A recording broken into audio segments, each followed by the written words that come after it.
this generation for the second crucifixion of Jesus Christ.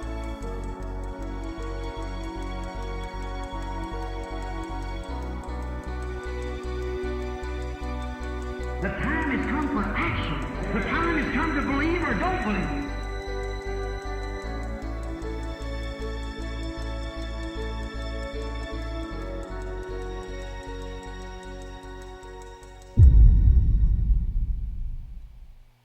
Boa noite, irmãos, boa noite, irmãs.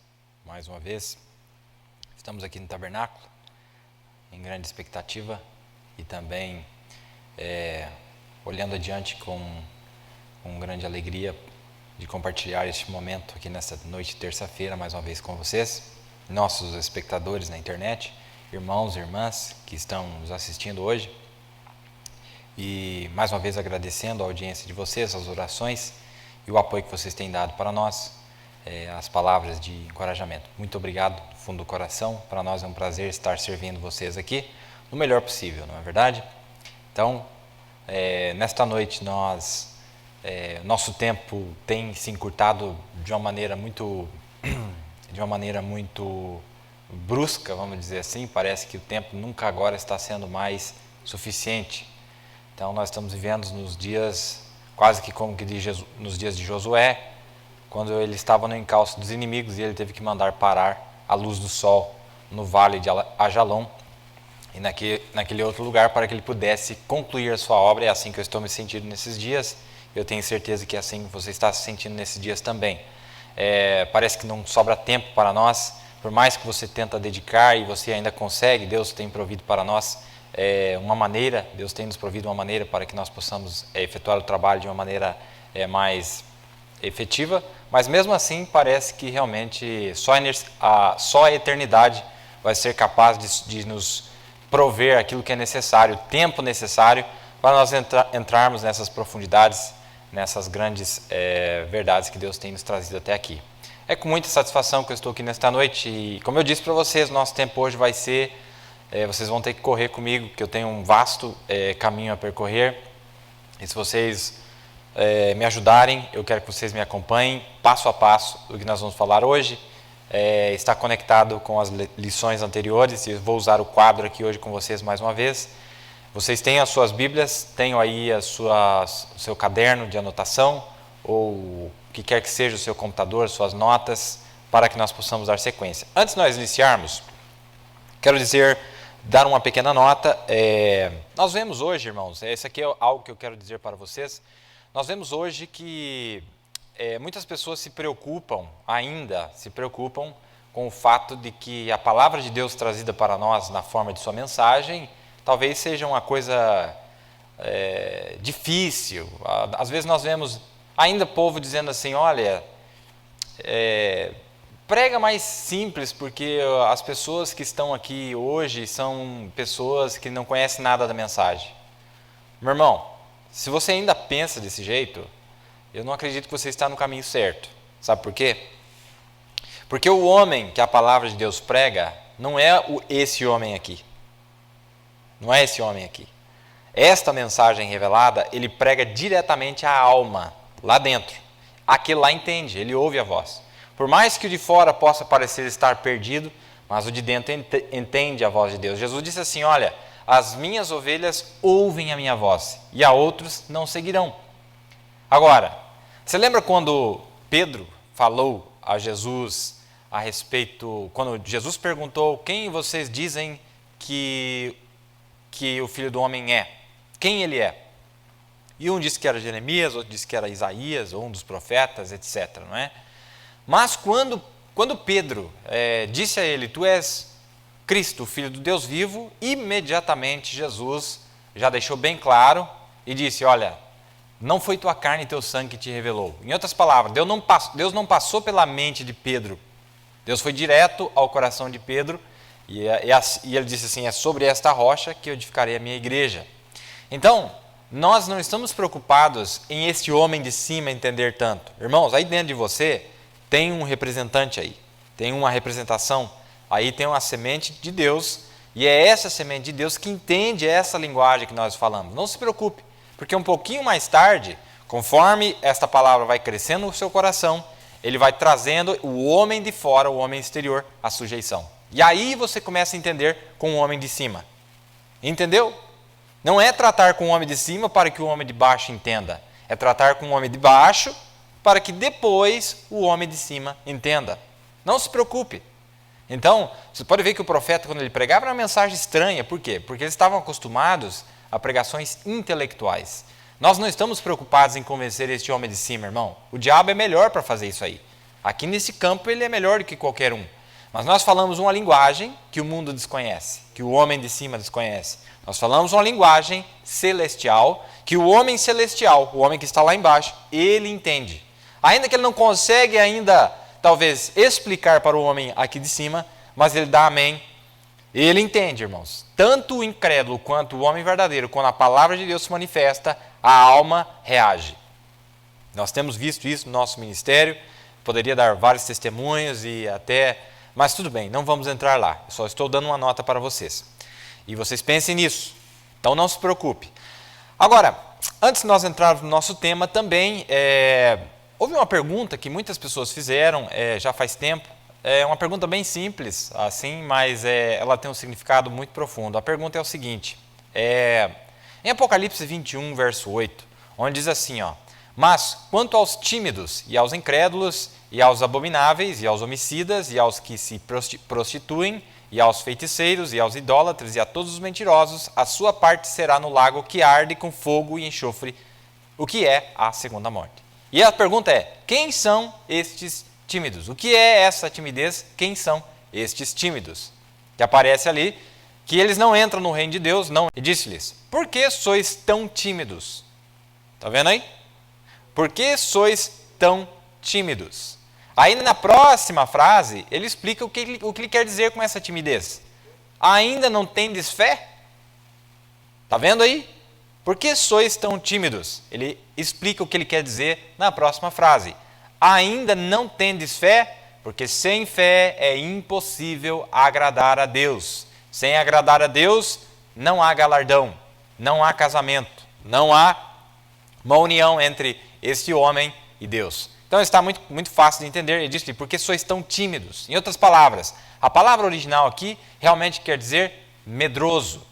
Medroso, porque Paulo disse que a fé lança fora todo o temor, todo o medo, toda a timidez. O que é a timidez então? Falta de fé. Falta de fé. E a fé vem pelo ouvir e ouvir pela palavra de Deus. Então está muito fácil. E sentir um grande temor, está vendo? E diziam uns aos outros, mas quem é este que até o vento e o mar lhe obedecem? Isso aqui está no livro de São Marcos, capítulo 4, versículo 35 ao 41. Então essa timidez que fala no livro de Apocalipse é falta de fé. É não ter fé.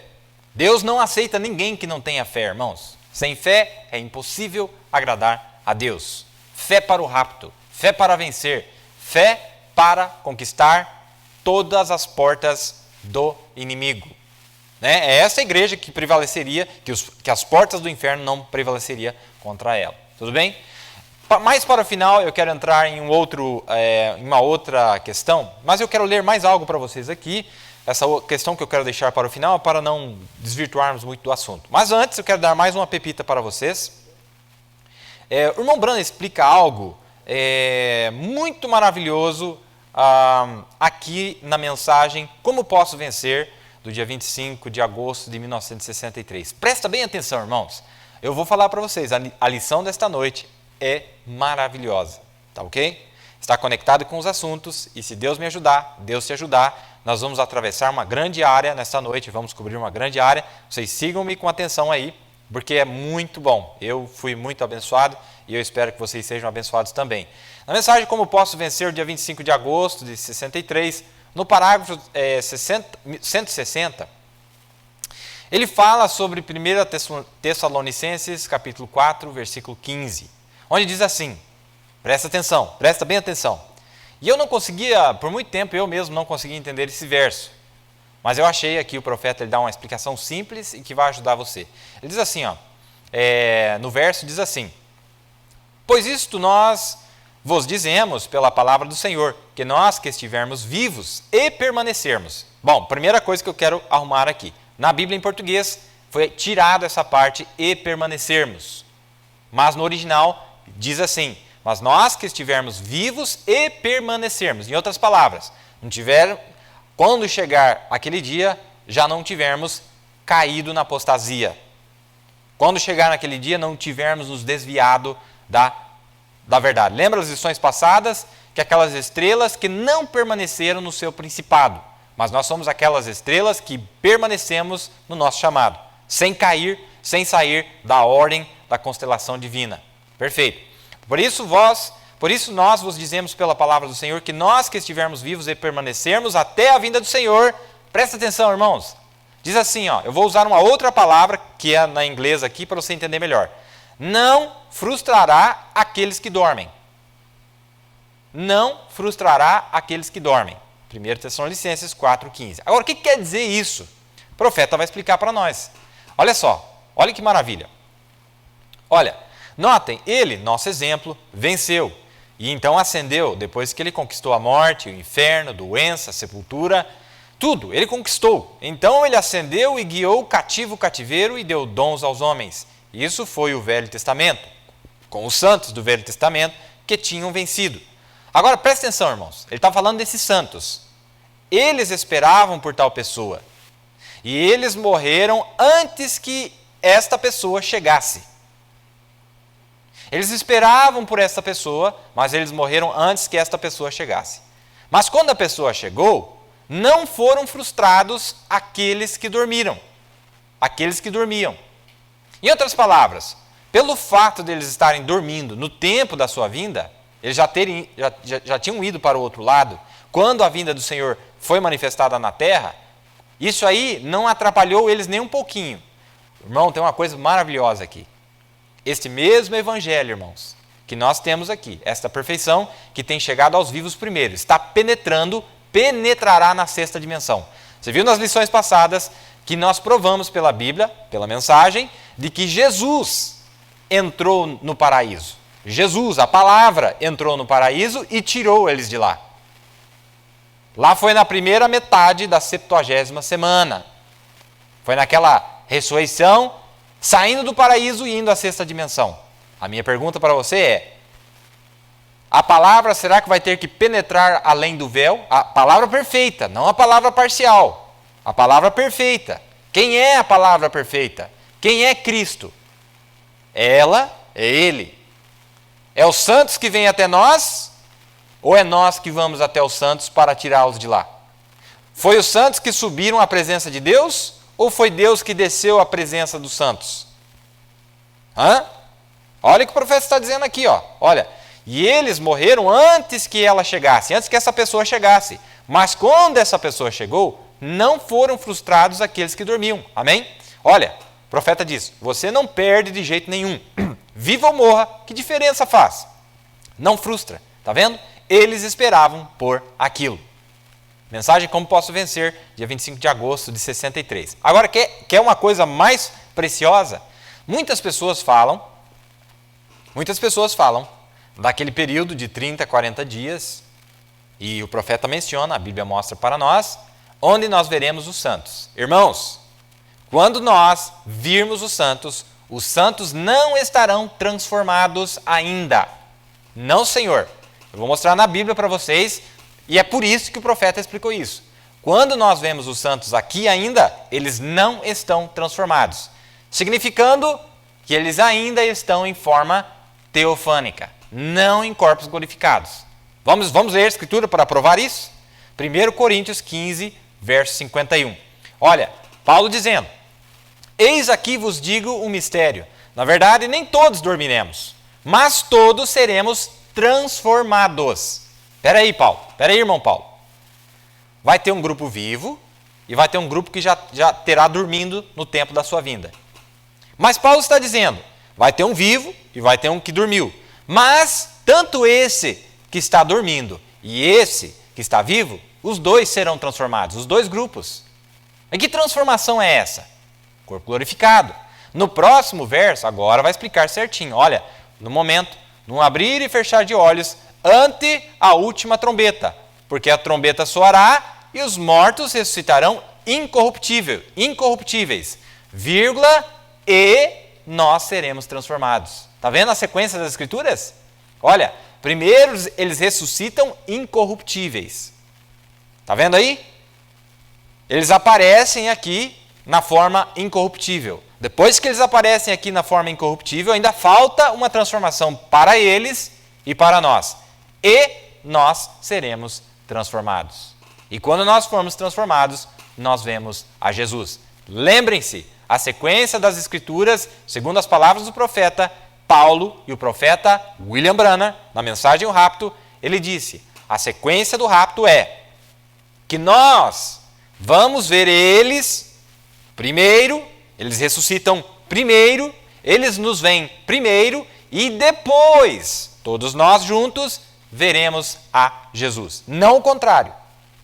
Não o contrário. Jesus não aparece aqui na ressurreição. Jesus não aparece aqui naquele período. Não, Senhor. Jesus não aparece. O profeta explicou, volte às lições, eu peguei as citações do profeta, mostrei de uma maneira muito clara por que Deus fez isso. Porque se você fosse direto à presença dele, a primeira coisa é que ao invés de olhar para Jesus, você estaria procurando seus entes queridos. Então Deus vai deixar você matar a saudade dos seus entes queridos primeiro, e depois que você matar a saudade dos seus entes queridos, tanto eles quanto nós veremos, nós juntos, a Jesus Cristo. Então eles aparecem aqui sem estarem transformados ainda. E nós vemos eles sem estarmos transformados ainda. Captou? Vamos voltar um pouquinho? Irmãos, quem é que desceu ao paraíso? Foi os santos que subiram à presença de Deus ou a Bíblia disse que Jesus levou cativo o cativeiro? Aqui na segunda vinda, quem é que penetra onde? São os santos que vêm até nós? Ou é a palavra que vai até os santos? Eles não vão ser frustrados, viu, irmão? Só pelo fato de estarem dormindo. Eles não vão ficar lá, eles estão recebendo lá embaixo na terra, mas nós já morremos, não vamos poder receber. Algo vai acontecer. Tudo bem? Foi a minha nota aqui que eu dei para nós iniciarmos. Tudo bem. Eu tenho mais algo, muita coisa maravilhosa para falar aqui, mas eu quero entrar no meu tema rapidamente aqui, porque nosso período é para realmente aproveitar com esse tema aqui que eu não quero misturar. Agora, veja que coisa maravilhosa, irmãos. Nas 2 lições anteriores, ou 3 lições anteriores, nós mostramos o profeta falando sobre a noiva hebreia e a noiva gentia. Não é verdade? A noiva hebreia e a noiva gentia. Tudo bem? Na mensagem às 7 eras da igreja, dia 12 do mês 5 de 1954, veja a aplicação que o profeta fez a respeito do candelabro, com 7 olhos, com 7 lâmpadas. Veja a aplicação deste candelabro. Tá? Quantos candelabros? Um candelabro. Veja o que ele vai dizer para nós aqui no parágrafo 183. Ele disse assim, os 7 candelabros, eles tinham pequenas lâmpadas no topo deles, que queimavam óleo. Lá em Zacarias, onde ele viu, eu creio que foi, Zacarias 4, ele viu a oliveira brava e a oliveira mansa. 2 oliveiras. Você sabia que a palavra zambujeiro significa oliveira brava? É uma oliveira, é uma árvore de oliveira, mas é brava. Então a oliveira brava e a oliveira mansa foram vistas por Zacarias. Ele viu aquelas 2 árvores que forneciam óleo para que se queimasse no candelabro. Agora o profeta disse assim, e ele viu a oliveira brava e a oliveira mansa. Explicação do profeta, os judeus e os gentios. Muito antes da dispensação dos gentios, aí diz assim, o profeta diz assim, eles tinham vasos de ouro, e ambos estes vasos de ouro despejavam nesse candelabro aqui, que fornecia óleo para todas as lâmpadas. E ele não conseguia entender como que eram essas coisas. Zacarias não entendeu o que significava. A oliveira brava e a oliveira mansa. A oliveira mansa foi quebrada, claro, e a oliveira brava foi enxertada nela. Hã? Olha o que o profeta está dizendo aqui, ó. A Bíblia está dizendo para nós. A oliveira brava e a oliveira mansa. A oliveira mansa foi quebrada, claro, e a oliveira brava foi enxertada nela. E naquele óleo, na lâmpada, óleo representa o Espírito Santo, sempre. Entraremos aí na assinalação do povo. Na sexta-feira à noite. Notem, mas o óleo representa o Espírito Santo, e é por isso que ungimos os doentes com óleo, e é porque representa o Espírito Santo. A Bíblia diz em Apocalipse, no capítulo 6, quando a praga saiu, ele disse, olha, uma medida de trigo, uma medida de trigo por uma moeda, e 2 medidas de cevada por uma moeda, mas não toque no meu vinho e no meu óleo. Este óleo que a Bíblia está dizendo lá no livro de Apocalipse, capítulo 6, são pessoas. É uma igreja, é um povo. Um povo que tem a vida do Espírito Santo. Aí fácil de entender. As 7 eras da igreja. Eu quero ir bem devagarzinho, vou fazer um mapinha aqui para vocês. Algo aqui. E, olha, agora o profeta fala isso na mensagem das 7 eras da igreja, dia 12 de 5 de 54. Aí eu sei que o profeta mostrou para nós que também representa Moisés e Elias. Não vou entrar lá agora porque nós vamos desvirtuar nosso assunto. Mas eu quero mostrar esta aplicação das Escrituras, mostrando essas duas noivas. A noiva hebreia, o candelabro, a noiva judia, o candelabro. Um candelabro, uma árvore. Uma árvore. Vamos desenhar aqui? Onde é que está a canetinha aqui? Vamos desenhar. Antes de eu continuar com a minha lição, vamos ver aqui. Vamos desenhar. Eu não sou muito bom desenhista, mas vamos experimentar. Não sei qual é a câmera que nós estamos usando, eu creio que é essa aqui, né? Vamos fazer um aqui, uma árvore desenhada. E essa árvore, com seus, né, o tronco aqui, para cá. E aqui vamos fazer umas, representando os galhos. Esta árvore aqui era a noiva judia.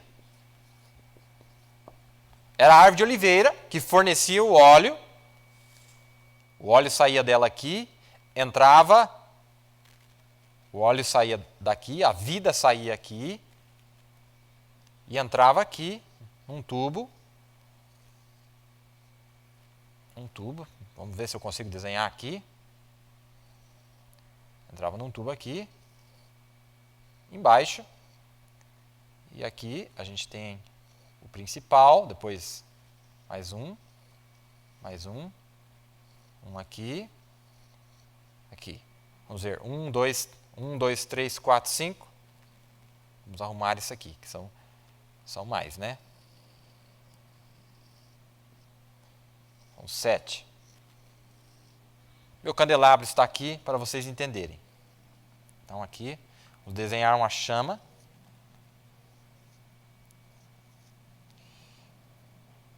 Uma chama de fogo. Estou indo devagar porque eu sei que o visual ajuda as pessoas a entenderem. Mas esse aqui é o básico, mas não se preocupe.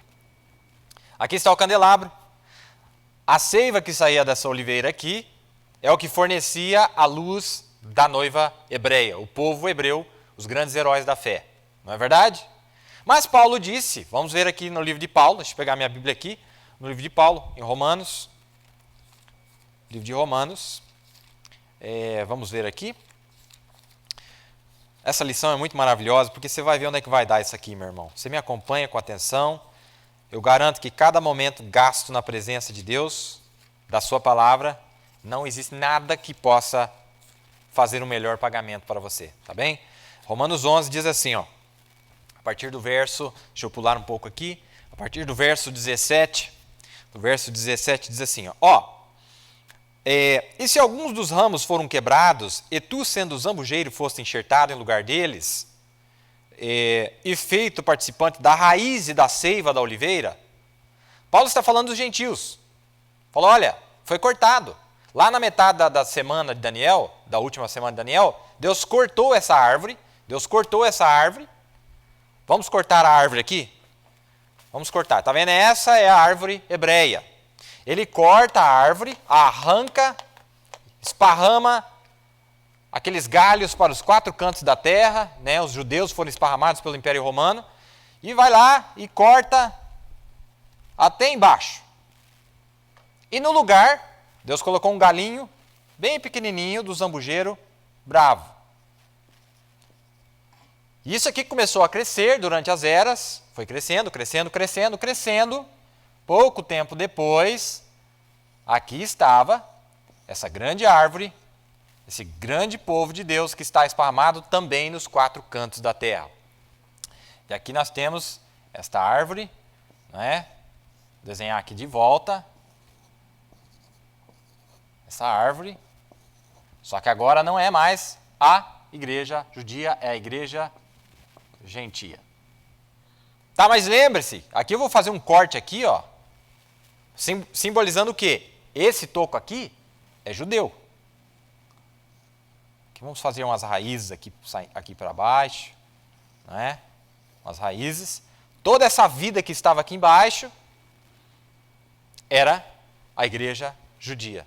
Essa divisão aqui, a partir daqui, nós fomos enxertados. É o que Paulo está dizendo. E nós éramos o zambujeiro bravo, mas ele diz o seguinte, olha lá, verso 17. E se algum dos ramos foram quebrados, e tu, sendo zambujeiro, foste enxertado no lugar deles e feito participante da raiz da seiva da oliveira, não te glories contra os ramos, e se contra eles te gloriares, não és tu que sustentas a raiz, mas a raiz a ti. A vida que nós temos, irmão, é a vida original da igreja hebreia. Nós somos filhos de Abraão, através da promessa, Cristo, Calvário. Dirás, pois, os ramos foram quebrados para que eu fosse enxertado. Aí você vai Paulo está dizendo, agora vocês vão se jactanciar porque foram enxertados? Está bem, pela sua incredulidade, a igreja judia foram quebrados. É verdade. E tu estás em pé pela fé, então não te ensorbeças, mas teme. Porque se Deus não poupou os ramos naturais, teme que te não poupe a ti também. Bom, se Deus, quando eles não creram, os ramos naturais não creram, ele cortou e lançou fora. Quanto mais aquele que não era original e foi enxertado, do zambujeiro bravo. Nós já vamos chegar, calma lá, irmão. Eu sei que você conhece a lição, mas vamos lá.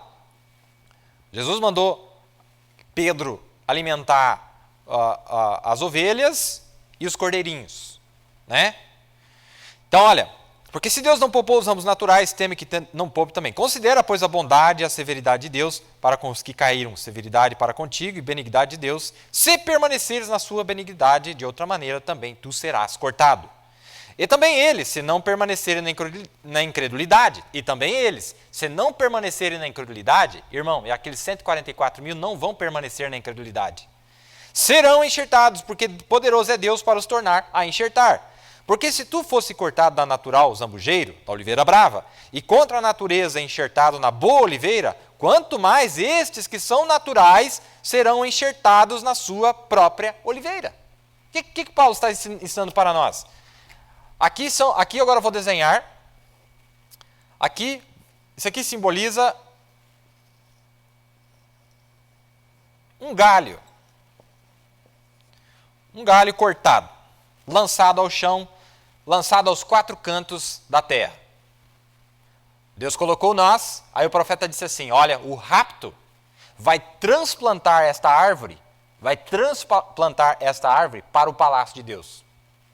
Ele vai arrancar esta árvore gentia e vai levá-la para o seu palácio. Quando isso acontece, irmãos, ele arranca essa árvore gentia, não é verdade?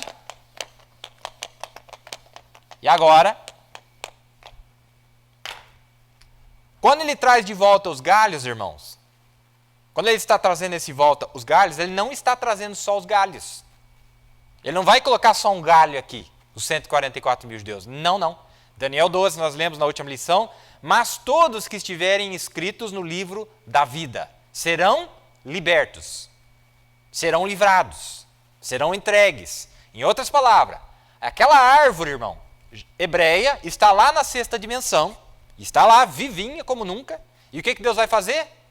No final dos 3 anos e meio, juntamente com esse galho especial, agora nós vamos voltar aqui, a árvore que estava lá, aquela árvore hebreia, a original, os grandes heróis de Hebreus 11. Só que aqui, esse galho que está aqui, ele vai pegar esse galho e voltar a botar na árvore original. É o que Paulo está falando em Romanos 11. Entendeu?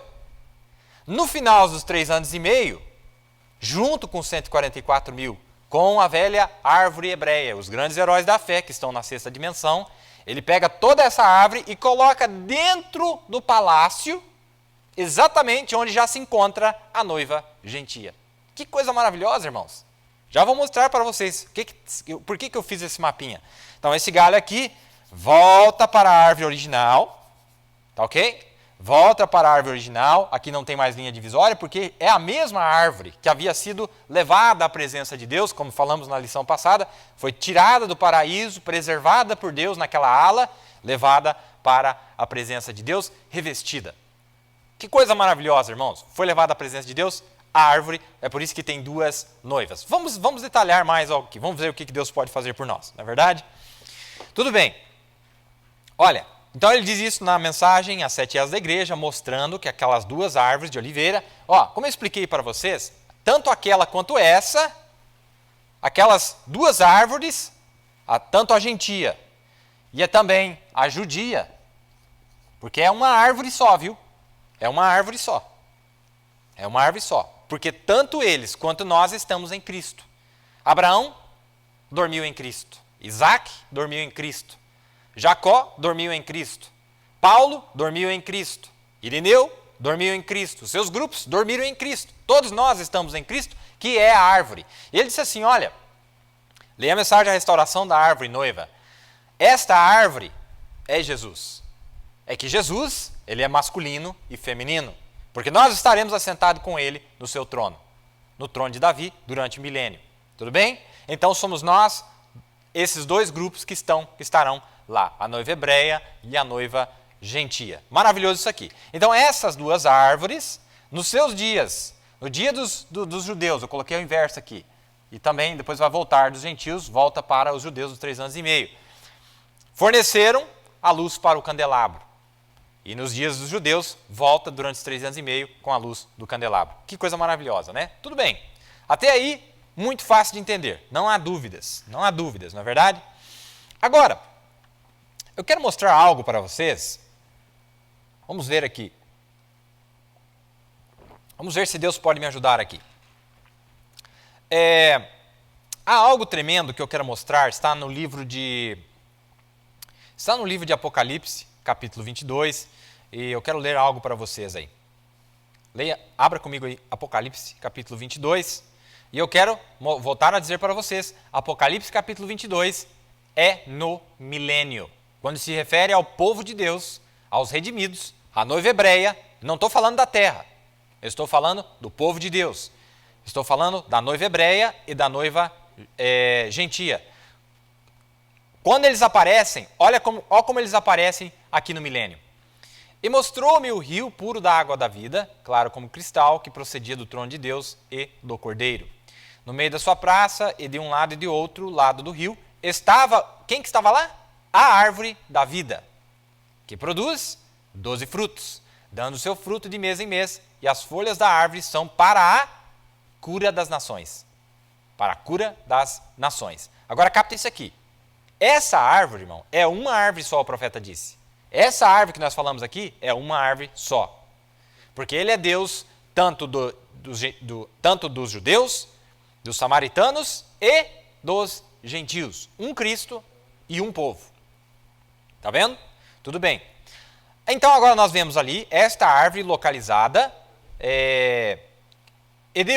no meio de sua praça, e de outro lado do rio, estava a árvore da vida, que produz 12 frutos, dando seu fruto de mês em mês, e as folhas da árvore são para a saúde das nações.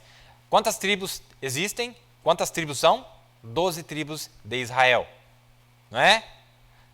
As 12 tribos de Israel, quando você vai na mensagem, as 10 virgens e os 144 mil judeus, você vai enxergar ali, você vai ver ali, que tem a noiva gentia, que está conectada com essas 12 tribos. Não é verdade? Está conectada com essas 12 tribos. Vou mostrar algo para vocês aqui, talvez vai ajudar a nos situar. Esta árvore, irmãos, esta árvore está situada no centro da Terra. Porque do lado de cá, eu poderia desenhar, se eu desenhasse um globo aqui, Se eu conseguisse desenhar um globo aqui, olha o que nós faríamos aqui. Ó. Vamos ver se a gente consegue desenhar. Vou fazer ela maior do que o normal. E aqui é como se fosse a Terra. Certo? Aqui está Israel. Pro lado de cá está a Rússia. Pro lado de cá está a América do Norte. Aqui está Israel e a África. Aqui está a Oceania e aqui está a América do Sul. É simbolicamente. Eu não vou desenhar, não sei desenhar muito bem, mas tudo bem. Vocês estão vendo aí, né? Então nós podemos ver aqui os 4 cantos. 1, 2, 3, 4. A noiva de Cristo foi tirada desses 4 cantos da terra. Não é verdade? Nós não vemos um desses 4 cantos da terra? É por isso que nós estamos associados com as 12 tribos. Porque lá, as 12 tribos, lembra que tinha os cabeças das 12 tribos? Nós tínhamos Rubens, que ficava aqui, no sul. Aqui é o sul, aqui é o norte, aqui é o oeste e aqui é o leste. Aqui ficava Rubens. Aqui ficava Rubens. Aqui ficava Efraim.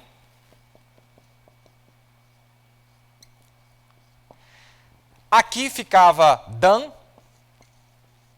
E aqui ficava Judá. Lembre-se que esses lados são separados piramidalmente. Atingem aqui um pedaço, outro, outro e outro. A partir do centro. Tá bem assim? Eu quero que vocês visualizem para tentar entender onde é que nós estamos querendo chegar. Lembre-se, a noiva foi tirada dos 4 cantos da terra que aparecem em Apocalipse 7 e também no livro de Daniel. Tudo bem? Tá bem assim, né? Ok. Vamos voltar aqui. Agora nós vemos esse povo situado, esta árvore situada, dando os seus 12 frutos, dando seu fruto de mês em mês, e as folhas da árvore são para a saúde das nações. E ali está dizendo que, procedendo do trono de Deus e do Cordeiro, saía um rio, né? Saiu um rio, e que é o rio puro da água da vida. Que vida é essa, irmão? Pergunta para você, que vida é essa que está procedendo do trono de Deus? Vida eterna. Esta água que sai lá, porque quem é que está lá dentro? Cristo e a sua noiva, os eternos. Ele é eterno e nós também somos eternos. E dali procede para fora esse rio de águas vivas. Eu estou falando do milênio. Tudo bem. Agora, o profeta diz assim, ó, a Bíblia diz assim, deixa eu ler um verso para vocês. O que é esse rio da água viva, irmão? O que é esse rio da água viva? Você quer saber o que é esse rio de água viva? Vamos no livro de Salmos, capítulo 1, do verso 1 ao 3. Leia com atenção. Veja que o profeta diz assim, ó, olha, rios de água viva. Bem-aventurado o homem que não anda segundo o conselho dos ímpios, nem se detém no caminho dos pecadores, nem se assenta na roda dos escarnecedores. Certo? Antes tem o seu prazer na lei do Senhor, e na sua lei medita de dia e de noite. Pois será como a árvore plantada junto a rios de águas. Será plantada junto, deixa eu ler para vocês aqui. Eu quero mostrar algo especial para vocês, que o profeta explica para nós exatamente o que é que está acontecendo aqui. Você quer saber o que é o rio? Olha, aqui o original não diz águas, diz água. Ok? Diz assim, ó, a Bíblia diz assim, pois será como a árvore plantada junto a rios. Rios de uma água só. Vários tributários que saem da água, uma água só. Que água é essa, irmão? É a água da vida eterna. O que Jesus disse? Vinde a mim, vós que estáis cansados e oprimidos, e eu vos darei de beber. Não é? Quem tem sede, vem a mim. Já vou ler para vocês as escrituras. Então, o que é o rio então, irmão? O rio são pessoas.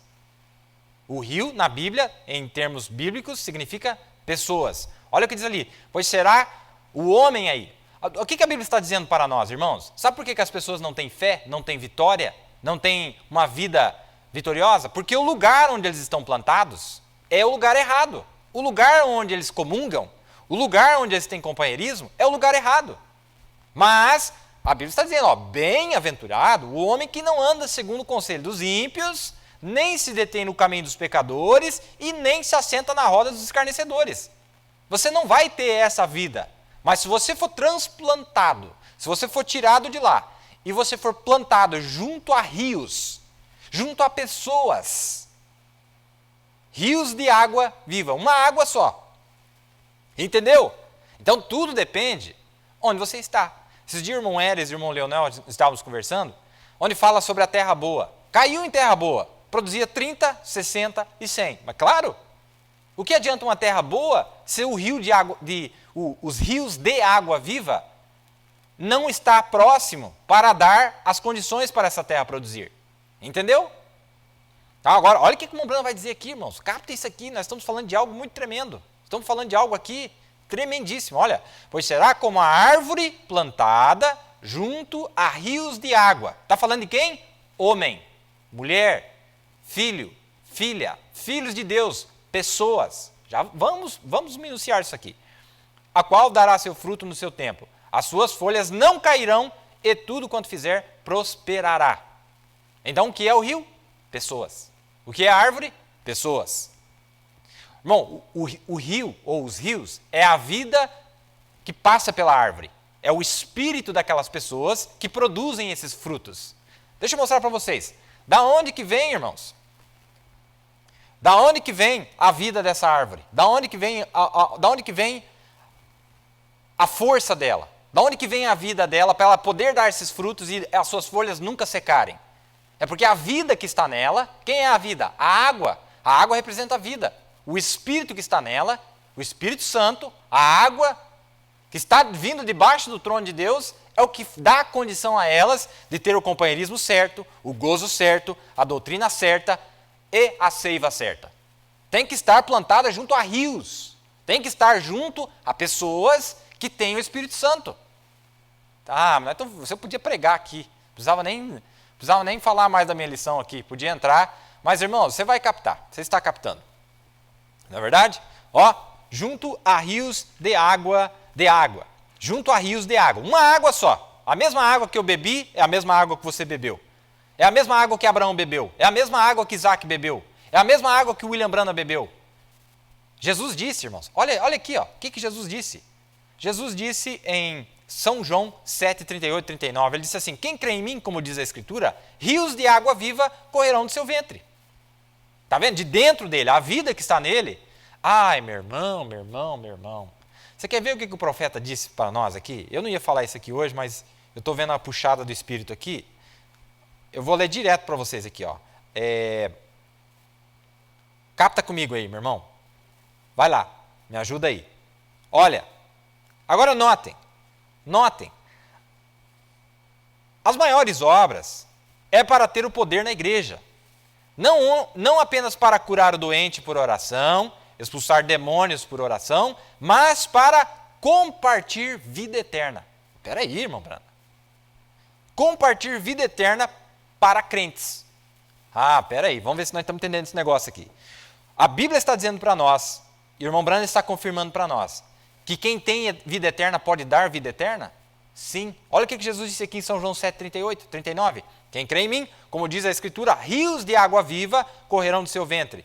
E isto disse ele do Espírito que haviam de receber os que nele crescem, porque o Espírito Santo ainda não fora dado, pois por ainda Jesus não ter sido glorificado. Aí o profeta disse assim, aquele dia no Calvário, quando ele morreu, quando ele foi glorificado, no Pentecoste, voltam sobre os crentes, ele disse assim, não é só orar pelos doentes, não é só expulsar demônios por oração, mas compartilhar vida eterna para crentes.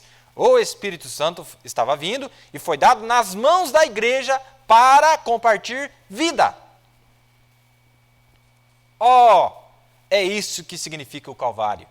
Isso aqui está na mensagem, aquele dia no Calvário, do dia 25 de setembro de 60. Mas eu estou mostrando para vocês, e eu acho que você já deve ter captado, que eu estou falando do milênio. A mesma vida eterna que você já pode compartilhar aqui, aparece lá no milênio. Irmão, deixa eu mostrar um negócio para vocês aqui. Quem quiser beber, tem alguns requisitos. Eu já queria pular lá para frente, mas tudo bem, vamos voltar aqui. Senão vou me empolgar demais. Agora, na mensagem, deixa eu ler para vocês. Irmão, se você tiver uma chance, leia essa mensagem. O nome dela é Plantando a Vinha e Onde Plantá-la. A vinha é certa, mas o profeta disse para nós onde é que tem que ser plantada essa vinha. O que é a vinha? A Bíblia diz em Salmos que aquele homem é a árvore vinha é a mesma coisa. Qual é o problema com as pessoas hoje, irmãos? Eles estão plantados no lugar errado. Nunca vai produzir uma vida cristã. Esse é o motivo que muitos dormem e estão doentes e morreram. Olha o que o profeta vai dizer aqui. Parágrafo 35. A mulher disse, quando ele perguntou, você me daria de beber? Ela disse, mas não é costumeiro a vós, um homem, um judeu, pedir para uma samaritana como eu, fazer tal pergunta? Ele disse, mas se tu soubesses. Aí o profeta diz, em outras palavras, se tu soubesses o quão perto tu estás da fonte da vida, eu te daria águas que tu não virias aqui para buscar. Eu vou te transplantar. Você, samaritana, eu vou te trazer, você, pecador, que é um incrédulo e não crê nisso, se tu apenas me permitir te arrancar nesta manhã, nós estamos falando do rapto, irmão. Estou falando do rapto. Eu estou falando da transplantação, sair de um lugar e for colocado em outro lugar. Mas que lugar que é esse, irmãos? Enterrar você onde? Abraão queria que enterrasse ele no específico lugar. Me enterra lá. E nós, irmãos? Me arranca e me planta onde?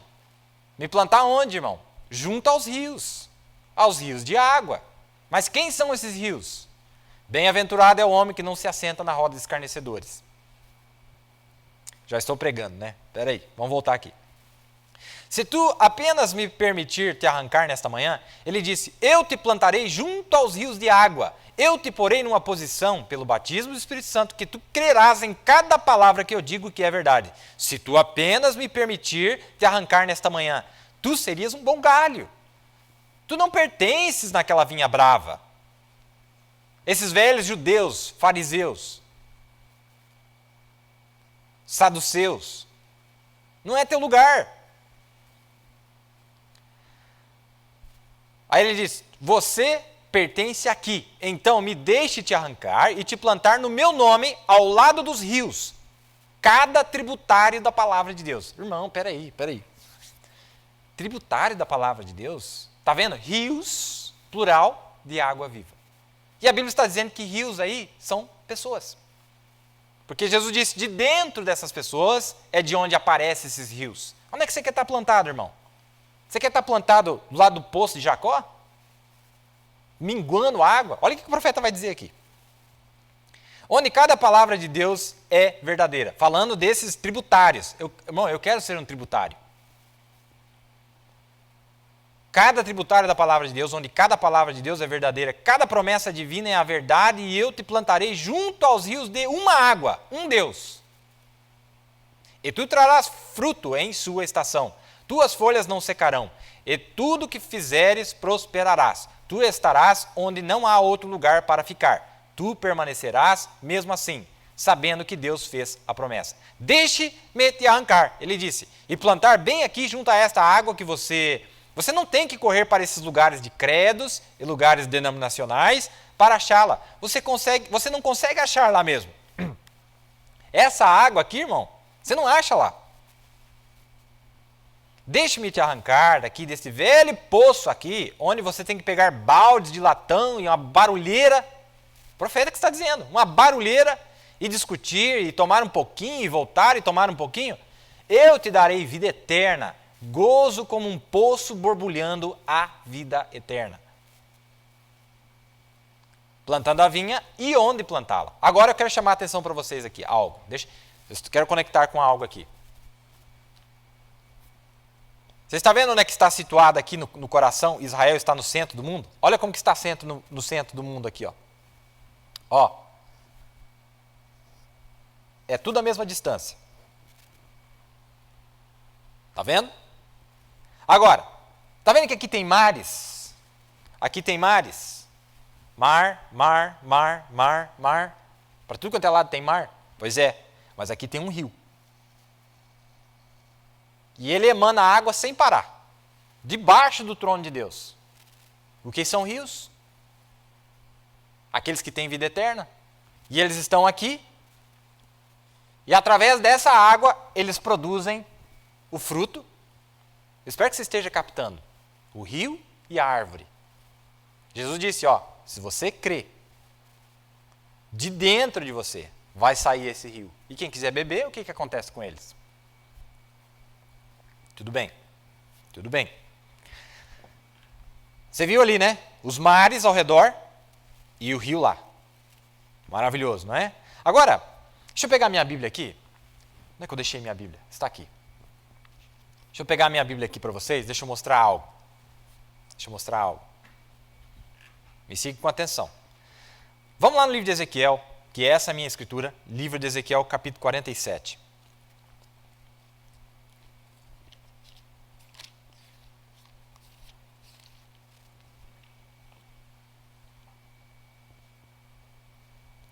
Só para lembrar, viu? Esse rio que aparece lá em Apocalipse 22 está dentro da cidade. Jerusalém. É de lá que sai. Olha, Ezequiel está falando, irmãos, no capítulo 47, está falando justamente desse rio. Vamos ler ali? Depois disso, me fez voltar à entrada da casa, e eis que saíam umas águas debaixo do umbral da casa para o oriente, porque a face da casa olhava para o oriente. E as águas vinham de baixo, desde a banda direita da casa, da banda do sul do altar. E ele me tirou pelo caminho da porta do norte e me fez dar uma volta pelo caminho de fora até a porta exterior, pelo caminho que olha para o oriente. E eis que corriam umas águas desde a banda direita. E saiu aquele homem para o oriente, tendo na mão um cordel para medir, e mediu 1000 côvados e me fez passar pelas águas que davam pelos artelhos. Ele está mostrando que de dentro dessa casa, de dentro desse lugar, saía, debaixo do umbral da casa, saíam essas águas. Um pouquinho mais para frente, aqui no verso, deixa eu ver para vocês aqui, para nós ganharmos tempo, porque eu não posso ler para vocês. Depois você lê em casa, na hora que você tiver tempo, tá? Você pode ler. Vamos ver aqui onde é que está. Vamos ver onde é que está a minha escritura que eu marquei. Tudo bem. Ezequiel 47, no verso 8. Diz assim, Então me disse, estas águas saem para a região oriental e descem a campina e entram no mar. Espera aí, do que ele está falando, irmão? Ele está falando de um rio que estava debaixo da casa. Está falando de um rio que sai debaixo do trono, o templo de Deus, a casa de Deus, os filhos de Deus. E elas saíam e entravam no mar, e sendo levadas ao mar, sararão as águas. Está vendo aí? Está vendo que saía desse rio, não é o mar. Do rio saía e entrava no mar. E quando isso acontecia no mar, você vai ver que as águas eram saradas. Sararão as águas. Tudo bem. Então nós estamos vendo ali, eu mostrei para vocês no mapinha como é que sai daquele rio. E ele sai pelo debaixo do trono e ele entra no mar. Bom, nós vimos, irmãos, espera aí, capta aqui comigo. Nós vimos a Bíblia interpretando para nós que rio significa o quê? Pessoas. Não é isso? A vida das pessoas. A vida das pessoas para dar a eles a capacidade de produzir os frutos da árvore restaurada. A vinha, plantando a vinha, e onde plantá-la? Plantando a vinha, a árvore e o rio. Eu estou falando da árvore e do rio. Eu estou falando do Filho de Deus e da vida do Filho de Deus. Mas vamos lá. Espero que você esteja captando, viu, irmão? Os tributários dessa grande água, os tributários, Onde eles vão, eles trazem vida. Onde eles vão, eles curam a água do mar. Onde a água do rio vai, cura a água do mar. Do que nós estamos falando? Tudo bem. Agora, você quer ver o mar? O que significa o mar? Primeiro, nós estamos falando do milênio, e nós vimos em Apocalipse 11, que disse que as nações, os reinos deste mundo vieram a ser os reinos de nosso Senhor. E ele regerá as nações com vara de ferro. Não é? Não é isso que diz lá? Bom, essas nações têm que ter vida. Tem que ter a vida delas, a vida de cada nação. E a vida que eles têm hoje não é a vida do Espírito Santo. É por isso que estão na condição que estão. Mas a Bíblia prometeu que nós, se vencêssemos, nos assentaríamos com ele e regeríamos sobre as nações com vara de ferro, como quando o oleiro quebra o vaso. Agora, capta isso aqui, irmão. Você quer saber o que é o mar? Vamos ver o que é o mar? Lá no livro de Daniel, no capítulo 7, versos 2 e 3. Livro de Daniel. Onde é que vai dar isso aqui, irmão? Me acompanhe, não me perca não, viu? Não me perca não. Daniel 7, verso 2 e 3. Falou Daniel e disse, eu estava olhando na minha visão de noite, e eis que os 4 ventos do céu combatiam onde? No mar grande. Está vendo o mar aí? Está vendo o mar aí? Tá, mas o que é o mar? O que é o mar? E os 4 animais grandes, diferentes uns dos outros, subiam da onde? Do mar. Isso aí, irmão, sabe o que é? As nações.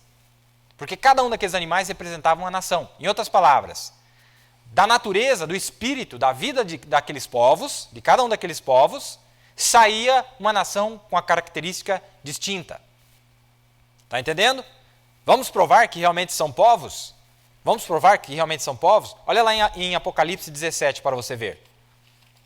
Apocalipse 17 diz assim, no verso 15. O verso 15 diz assim, ó. Olha, e disse-me, as águas que viste, porque diz que ela estava sentada sobre o mar, não é?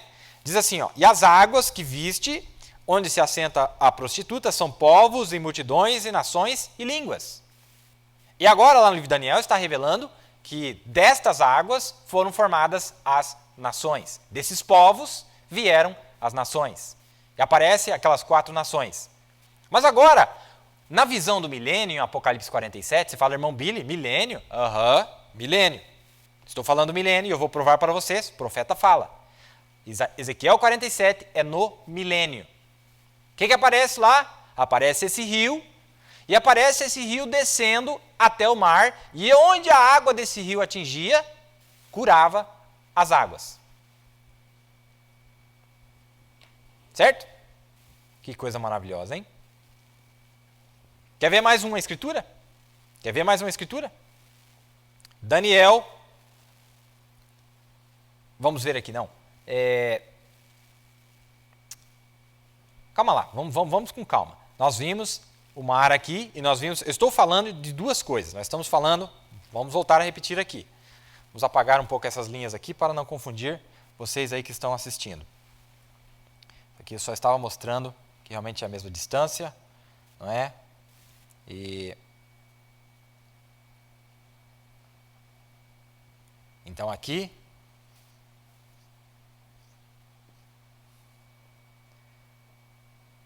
está o rio. E este rio tem os seus tributários,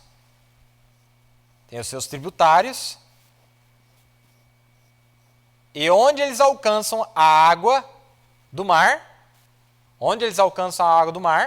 o que significa o mar? Povos, multidões, nações. Mas eu vou lembrar vocês, o rio é diferente do mar. O rio não é a mesma coisa que o mar. Por isso que a Bíblia está dizendo dos rios de água viva. Agora vamos ver aqui, esses tributários que saem debaixo do trono de Deus. Quem é que está sentado no trono, irmão? Não é ele e a sua esposa? Então, do trono, a vida daquele que está sentado no trono vai sair e vai atingir o mar. Quem é o mar? Povos, multidões, nações. Que coisa maravilhosa a Bíblia, né? É linguagem bíblica, irmão. É linguagem bíblica. Tá, olha aqui, ó. Ele disse, me levou, voltando lá em Ezequiel 47, versos 6 e 8, ele disse-me, viste isto, filho do homem? Então levou-me e me fez voltar. Olha lá em Ezequiel 47, versos 6 a 8.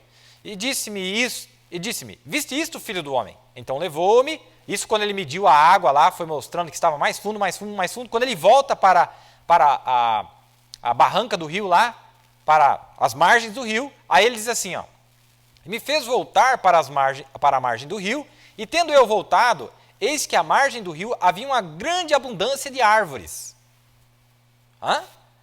De um e de outro lado. Tinha árvore de um lado do rio e tinha árvore do outro lado do rio. De quantas noivas nós estamos falando?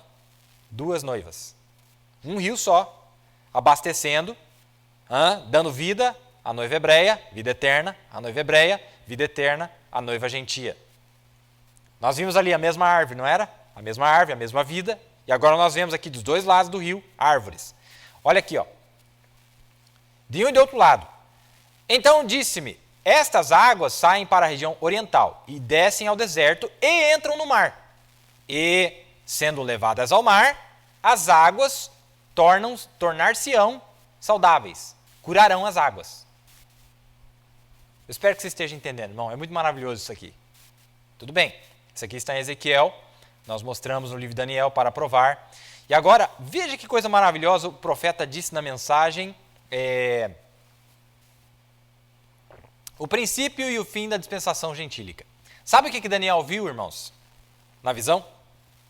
Ele viu o princípio, como era o princípio da dispensação gentílica, o Espírito Santo caindo sobre os gentios, e ele viu o final da dispensação gentílica, o Espírito Santo caindo sobre o povo gentil. Quer ver que maravilhoso? Olha isso aqui, irmão. Capta isso aqui. Olha, Daniel 12, do verso 4 ao 7. Vamos ler para você ver aqui? Daniel 12, do 4 ao 7. Eu estou provando que o rio é um povo.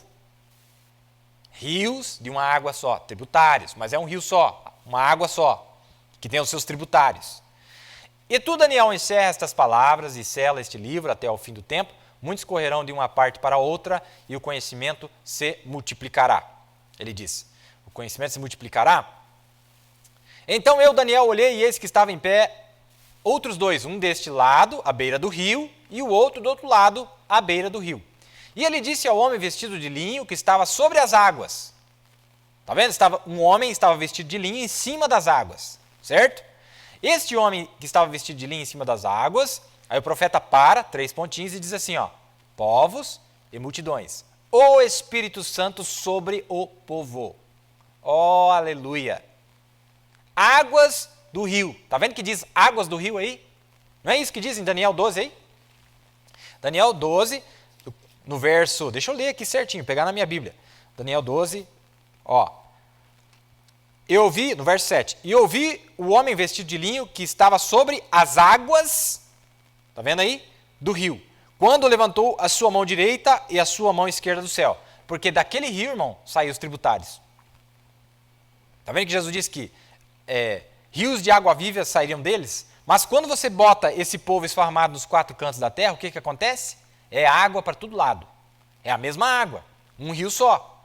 Mas é muita água de um rio, não do mar. Espero que você esteja captando. Tá, o profeta já vai explicar para nós. Aí diz, águas do rio. Aí diz, quando será o fim destas maravilhas? E eu vi um homem vestido de linho, o Espírito Santo. O profeta volta a dizer, o Espírito Santo, que estava sobre as águas do rio, o qual levantou ao céu a sua mão direita e a sua mão esquerda, e jurou por aquele que vive eternamente, que isso seria para um tempo, tempos e metade do tempo. E quando tiverem acabado de espalhar o poder do povo santo, todas essas coisas serão cumpridas. Esta é a mesma cena que aparece o anjo forte em Apocalipse 10. Quando isso acontece, ele está em cima sobre o povo. Agora o profeta vai explicar para nós. Princípio e fim da dispensação gentílica, dia 9 de janeiro de 55. Olha, o Espírito Santo, em Apocalipse 17:15, diz que multidões e povos significa água. A água significa povos e multidões. E aqui está aquele em linho fino, ondeando-se. Presta atenção, irmãos. Aqui está aquele em linho fino, ondeando-se para cima e para baixo sobre as águas com a sua mão erguida ao céu. É o Espírito Santo fazendo as suas ondas sobre o povo, sobre este rio de águas vivas. ondeando-se para cima e para baixo sobre as águas com sua mão erguida ao céu, jurando por ele que vive para todo sempre. Quando essas coisas acontecem, o tempo não mais haverá. Aleluia! Não haverá mais tempo. Jurou que quando nós vemos essas nações se quebrando e coisas acontecendo assim, o mistério de Deus já está cumprido. O que é? Qual é o mistério de Deus? No parágrafo 145, eu estou lendo. Qual é o mistério de Deus? Deus em vós, a esperança da glória, brilhando. O batismo do Espírito Santo. Então ele disse, quando estas coisas acontecerem, o tempo não mais haverá. Eles que conhecem seu Deus, disse Daniel, nos últimos dias, muitos correrão para cá e para lá, e a ciência aumentará. Mas aqueles que conhecerem seu Deus farão proezas nos últimos dias. Eles farão proezas. O princípio e o fim da dispensação gentílica a partir do parágrafo 144. Essa mensagem dia 9 de janeiro de 55. Irmão, não sei se você está captando isso aqui, o que nós estamos mostrando aqui para você. Eu espero que você esteja captando. Nós vamos entrar em algo aqui. Essa foi a primeira parte, eu fiz bem detalhado para tentar ajudar vocês a visualizarem. Agora, nós sabemos que o reino dos céus, ele é assemelhado, olha o que diz a Bíblia. Em Mateus, vamos ver aqui, Mateus 13, a partir do verso 47, vou ler para vocês. Olha, igualmente, o reino dos céus é semelhante a uma rede lançada ao mar. Lançada ao mar, e que apanha toda a qualidade de peixes. E estando cheia, a puxam para a praia, assentando-se, apanham para os cestos os bons, os ruins, porém, lançam fora. Assim será na consumação dos séculos. Virão os anjos e separarão os maus entre os justos. Então, Jesus está assemelhando ao reino de Deus sobre pescar no mar. E ele separa os peixes, não é verdade? Tudo bem. Está falando do quê? Aqueles que são salvos de todas as nações. Agora, veja isso aqui comigo, irmão. Na mensagem, eu vou ler algo para vocês aqui. Na mensagem, o que é uma visão, do dia 8 do mês 4 de 1956, a partir do parágrafo 122, o profeta mostra para nós, aqui, capta isso aqui, irmãos, um pouquinho mais para baixo aqui no livro de Ezequiel, nós vamos ver uma cena bem interessante no livro de Ezequiel. Olha, nós sabemos que o profeta teve 3 puxadas, não é? Ele teve 3 puxadas, e quando o anjo veio a ele, para explicar para ele sobre as 3 puxadas, qual foi a visão que ele teve, que Deus deu ao seu profeta? A visão que Deus deu ao seu profeta foi dele usando uma linha de pesca, não é? Ele lançava a linha para tentar pegar o quê? O peixe. A puxada, irmão, era aquela linha. A linha que ele lançava era a puxada. Veja o que ele diz aqui, ó. Veja o que ele diz aqui, ó. Eu estava voltando assim e eu estava... Nós sabemos que a primeira puxada foi quando ele lançou a linha, pegou os peixinhos pequenininhos, que era para chamar os maiores, e ele lançou a segunda vez, pegou uns peixes um pouco maiores, mas o peixe que ele queria pegar era a truta arco-íris. A truta arco-íris não vive no mar, vive no rio. Água doce, não em água salgada. Ele queria pegar a truta arco-íris e agora o anjo estava ensinando ele a pescar. A primeira puxada ele mostrou, foi quando você pegava na mão das pessoas.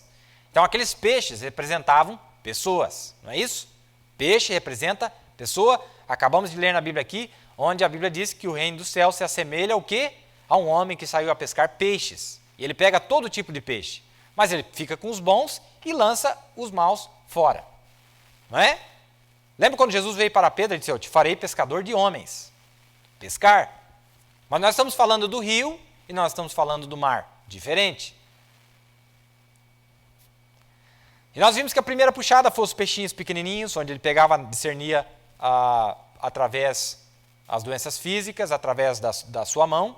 Depois a segunda puxada foi o discernimento, que ele podia ver o que havia de errado com as pessoas, através do discernimento. Mas quando era para mostrar a terceira puxada, presta atenção, irmãos. Quando era para mostrar a terceira puxada na visão, ele não viu ele lançando o fio. Ele viu a mesma coisa acontecendo, mas Deus mostrou de uma maneira diferente. Olha aqui, ó. Quando ele lançou a segunda vez e ele embaralhou a linha, diz assim, ó. Eu estava voltando a linha assim, e eu estava tentando endireitar a linha, e ele olhou para mim e ele disse, agora, não vá deixar sua linha enrolada nesse nesses tipos de tempos. E eu pensei, talvez ele vai me dar outra chance. E eu disse, eu vou ser cuidadoso, com certeza. E eu estava enrolando minha linha de volta e eu vi que ela havia sido tomada certo, que ela voltou certo. Então, quando ele disse aquilo, bem aí eu me senti subir mais alto, bem alto. E quando eu fui colocado lá, eu estava debaixo e parado de uma grande tenda e nunca vi uma tenda igual. Eu tinha acabado de fazer uma chamada de altar, parecia lá embaixo no altar, e quando eu estava lá embaixo, eu olhei e havia centenas de pessoas perto do altar chorando, porque elas tinham aceitado o Senhor Jesus e elas estavam simplesmente chorando. E eu disse, sim, desse jeito. Irmãos, o que eu estou falando aqui? Quando ele teve a visão sobre a primeira puxada, e ele viu ele lançar a linha, e ele pegou um peixinho pequeno.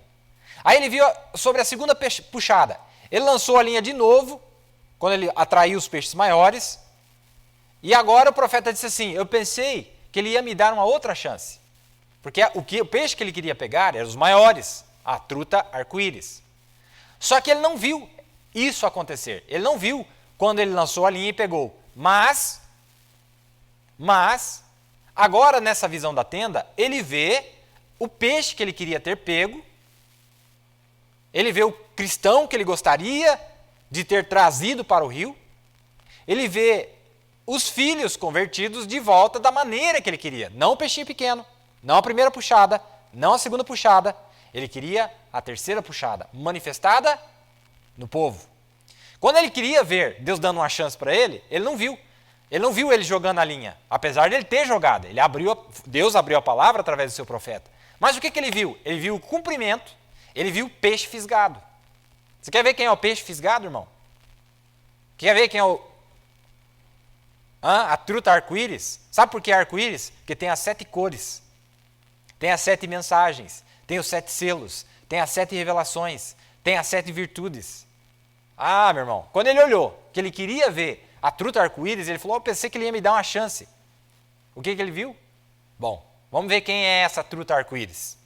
Quem é a truta arco-íris? Parágrafo 126. E um cavalheiro bem gentil foi até a plataforma e disse, enquanto o irmão Branham está descansando por uns momentos, ele disse, nós vamos chamar a fila de oração.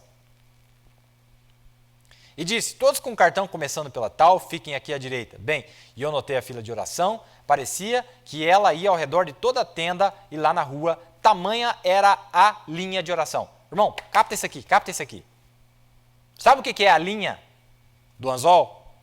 É a fila, a linha de pessoas. Na fila de pessoas ele pegava um peixinho, pegava outro peixinho, pegava outro peixinho.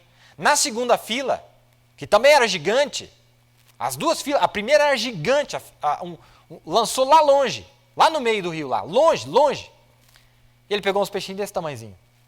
Depois ele joga de novo, menos pessoas.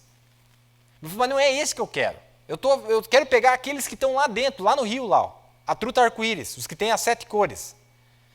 E ele estava desesperado, ele estava chorando, e ele falou, eu pensei que ele ia me dar uma outra chance. Aí ele tem a visão da tenda, e lá na visão da tenda não era ele que estava lá. Era alguém gentil, um cavaleiro bem gentil. E lá estava o peixão. O peixão dentro da tenda, dentro do templo, e fluindo, ali estavam os rios de água viva. Porque onde é que o crente vive? No meio da água viva. Onde é que a truta arco-íris tem que estar? Essa truta arco-íris, irmão, ela é um peixe muito difícil de lidar com ele, porque ele só vive em água limpa, e em uma determinada temperatura. Se mudar a temperatura, ele morre. Tem que ser água limpa e tem que ser numa temperatura ideal.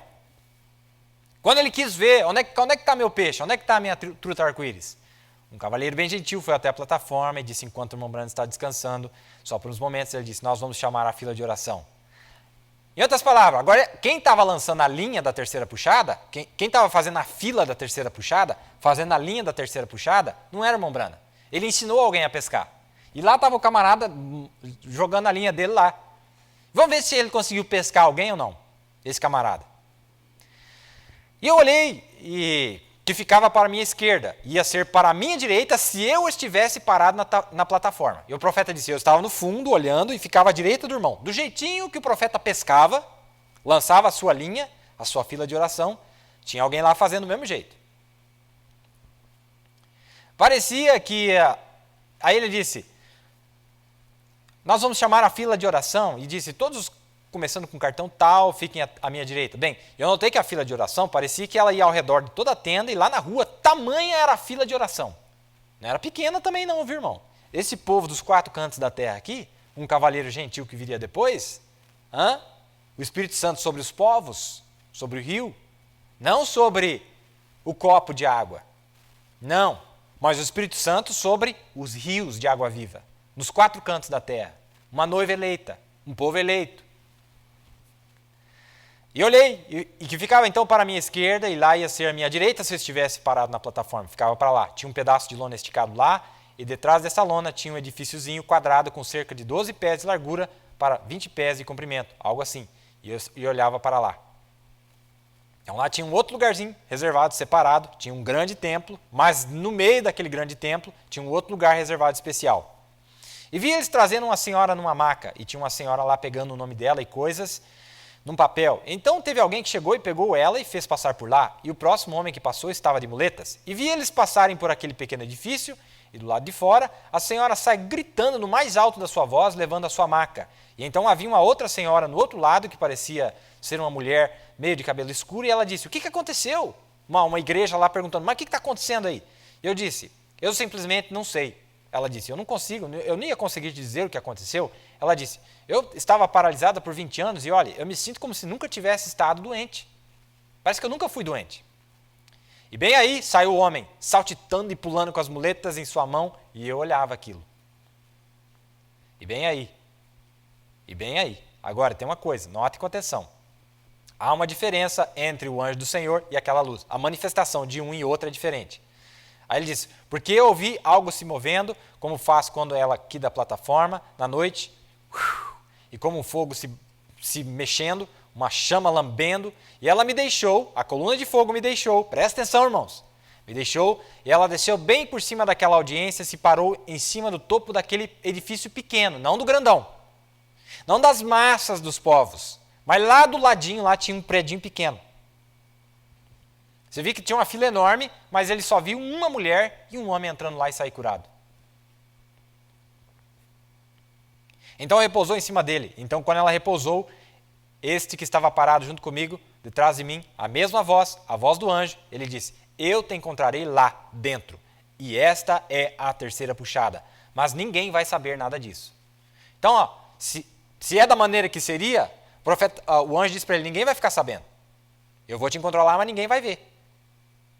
O que o anjo do Senhor está falando aqui, irmãos? Eu gostaria de voltar algumas lições atrás aqui e mostrar quem é o 7º anjo.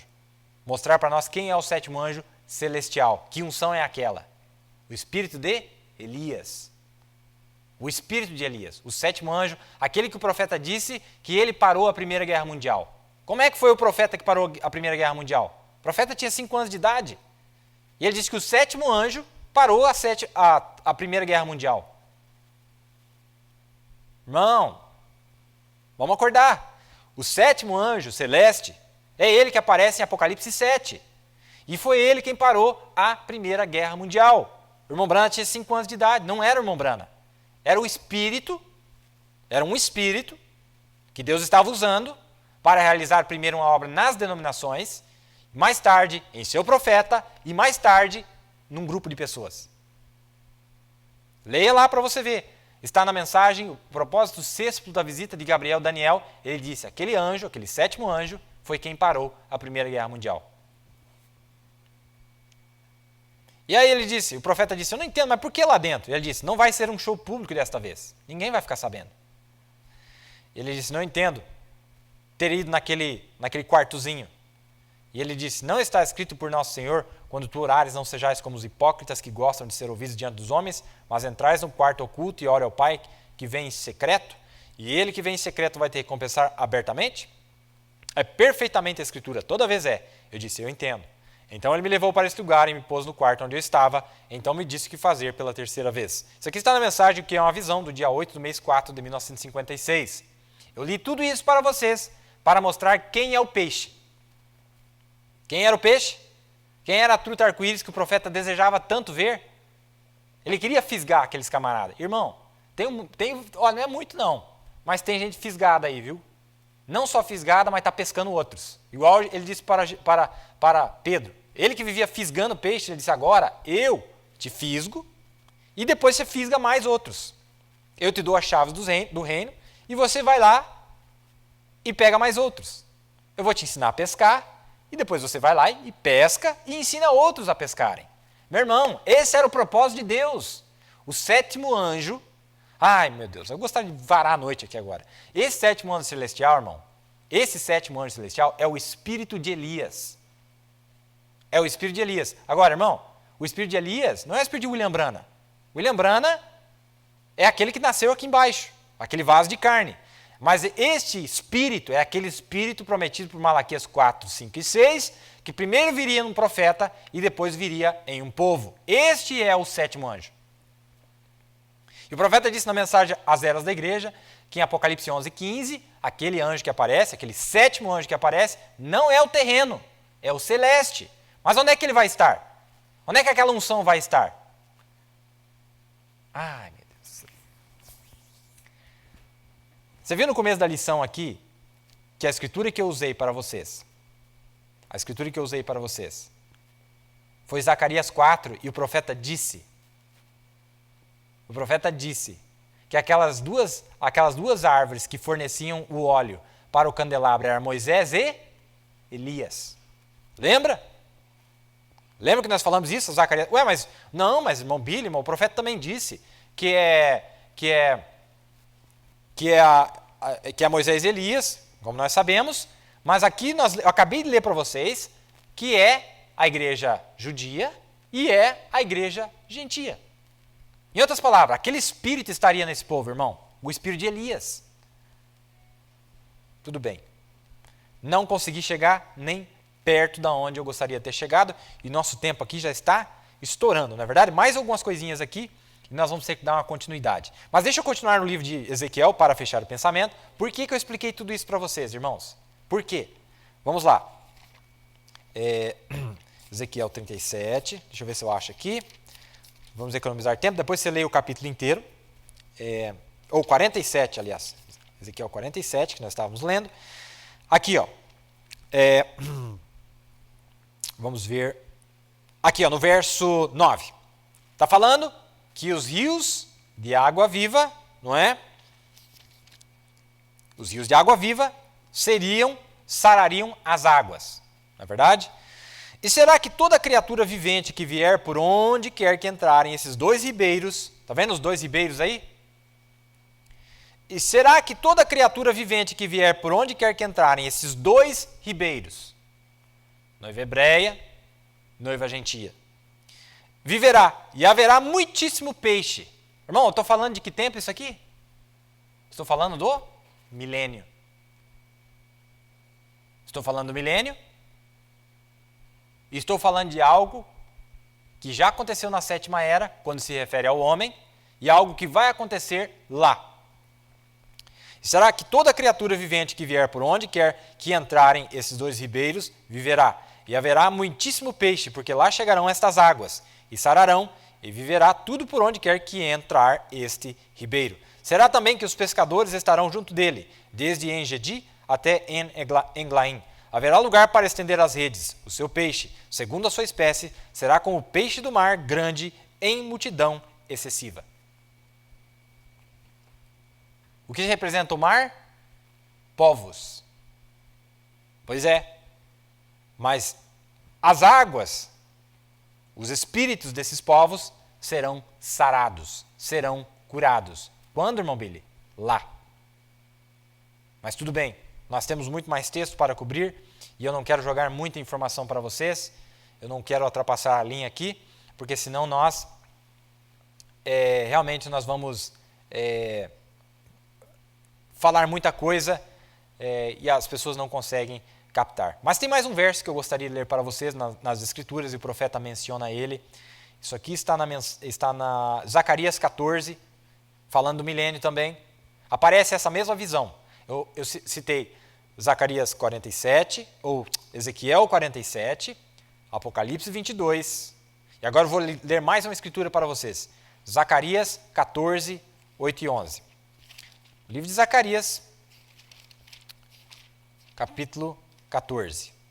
Ó, está falando da mesma cena, no mesmo período. Isso aqui é no milênio. Naquele dia também acontecerá que correrão de Jerusalém águas vivas, metade delas para o mar oriental e metade delas até o mar ocidental. No estio e no inverno sucederá isto. Sempre vai estar acontecendo isso aí, durante aquele tempo. Aí o profeta fala isso na mensagem, qual é a atração sobre a montanha. Ó, eu estou captando um pensamento seguinte, as pessoas estão achando que eu estou dizendo que nós já estamos no milênio. Irmão, só se você for ignorante. Volta nas lições, você vai entender o que eu estou dizendo. O que eu estou mostrando para você é que estas escrituras aqui, antes de nós chegarmos no milênio, nós já temos isso, irmãos, que aparece em Apocalipse 22, antes de chegar lá.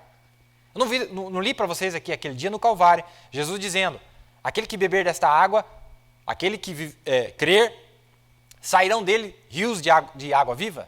Está vendo aí? Agora, tempo presente.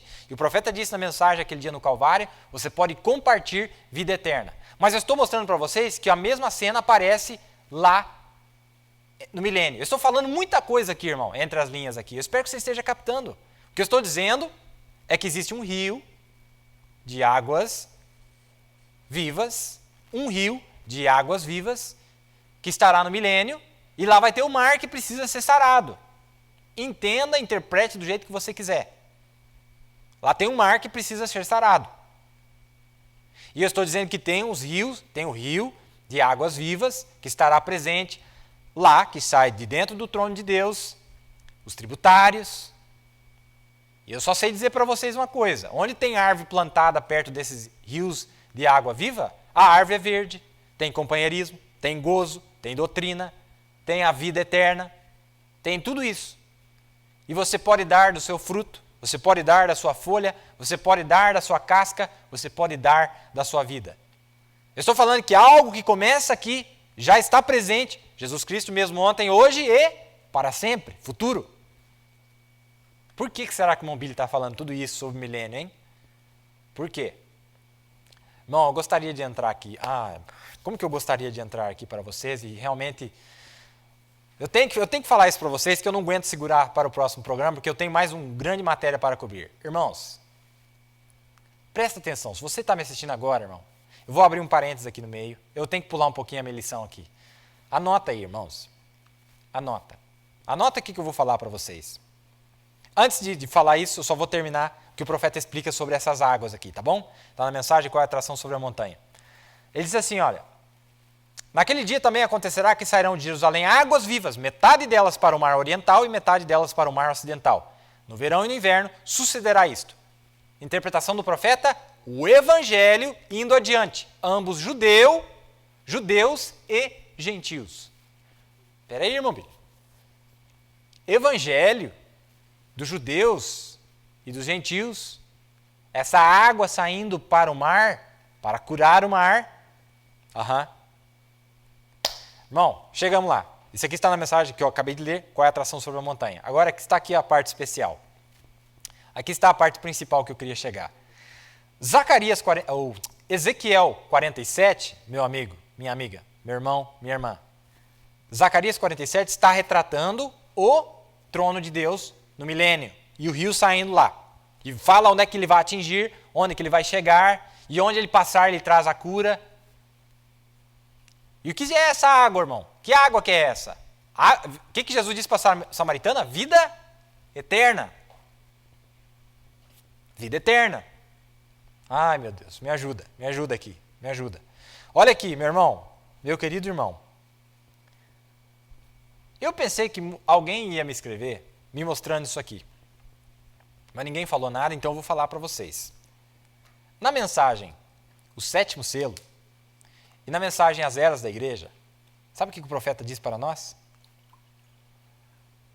Deixa eu mostrar algo para vocês aqui. Olha aí em Apocalipse 7. Olha em Apocalipse 7.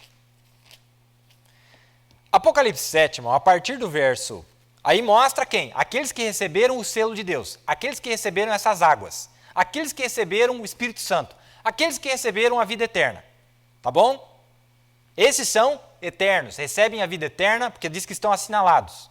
Aquele que recebe o Filho tem vida eterna. E eles receberão o Filho, que aparece em Zacarias. Esses aqui têm vida eterna, não tem?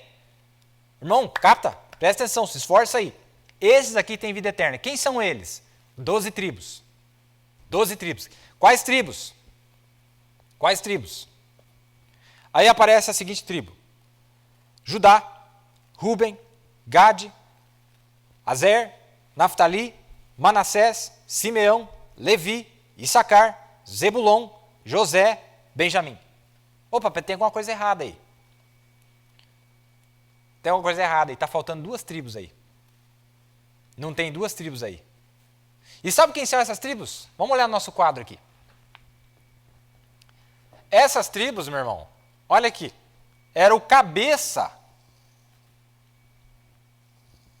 da tribo do norte e da tribo do oeste. Está faltando, não aparece lá. Não aparece, olha lá. Está vendo que elas estão ali, estavam lá no deserto. Eles fizeram algo. Eles fizeram algo que tirou eles do número dos assinalados. Deixa eu já ir direto para o assunto. Perderam o direito de ter a vida eterna debaixo do céu. O que significa isso? Vida eterna debaixo do céu. Porque nós sabemos que os 144 mil viverão os 1000 anos. Nós sabemos que Dan e Efraim têm vida eterna. Eles estão contados no número. Mas aqui, quando aparecem eles assinalados no final da tribulação, só esses aqui têm vida eterna, para viver na terra. Eu quero que você capte aqui o que eu estou querendo dizer para você. Mas sabe o que acontece, irmão? Ezequiel capítulo 48, adivinha quem que aparece lá no milênio? E ele não está assinalado aqui, ele não tem vida eterna. Não tem vida eterna, não está assinalado, não aparece na assinalação, mas está lá ele no arranjo tribal, em Ezequiel 48, a partir do versículo 1 ao versículo 7, lá está ele, Dan e Efraim. Bom, peraí, irmãos. Mas, irmão Billy, eu pensei que tudo ia ser destruído. A única coisa que ia ter no milênio era a noiva e os 144 mil. Não. Eu estou mostrando para vocês, irmão, a prova real, debaixo da 7ª trombeta, que vai ter alguém que vai sobreviver lá. Olha lá, ó. Eles aparecem, Ezequiel 48 aparece a tribo de Dan e a tribo de Efraim, que são aqueles que não estão contados no número dos eternos, que vivem durante o milênio. Agora, eu sei que essa tribo está em arranjo durante o milênio, mas eu não creio que eles têm a vida que os 144 mil têm. Eu não creio que eles, fisicamente falando, têm a imortalidade.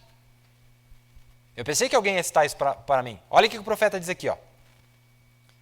Olha aqui.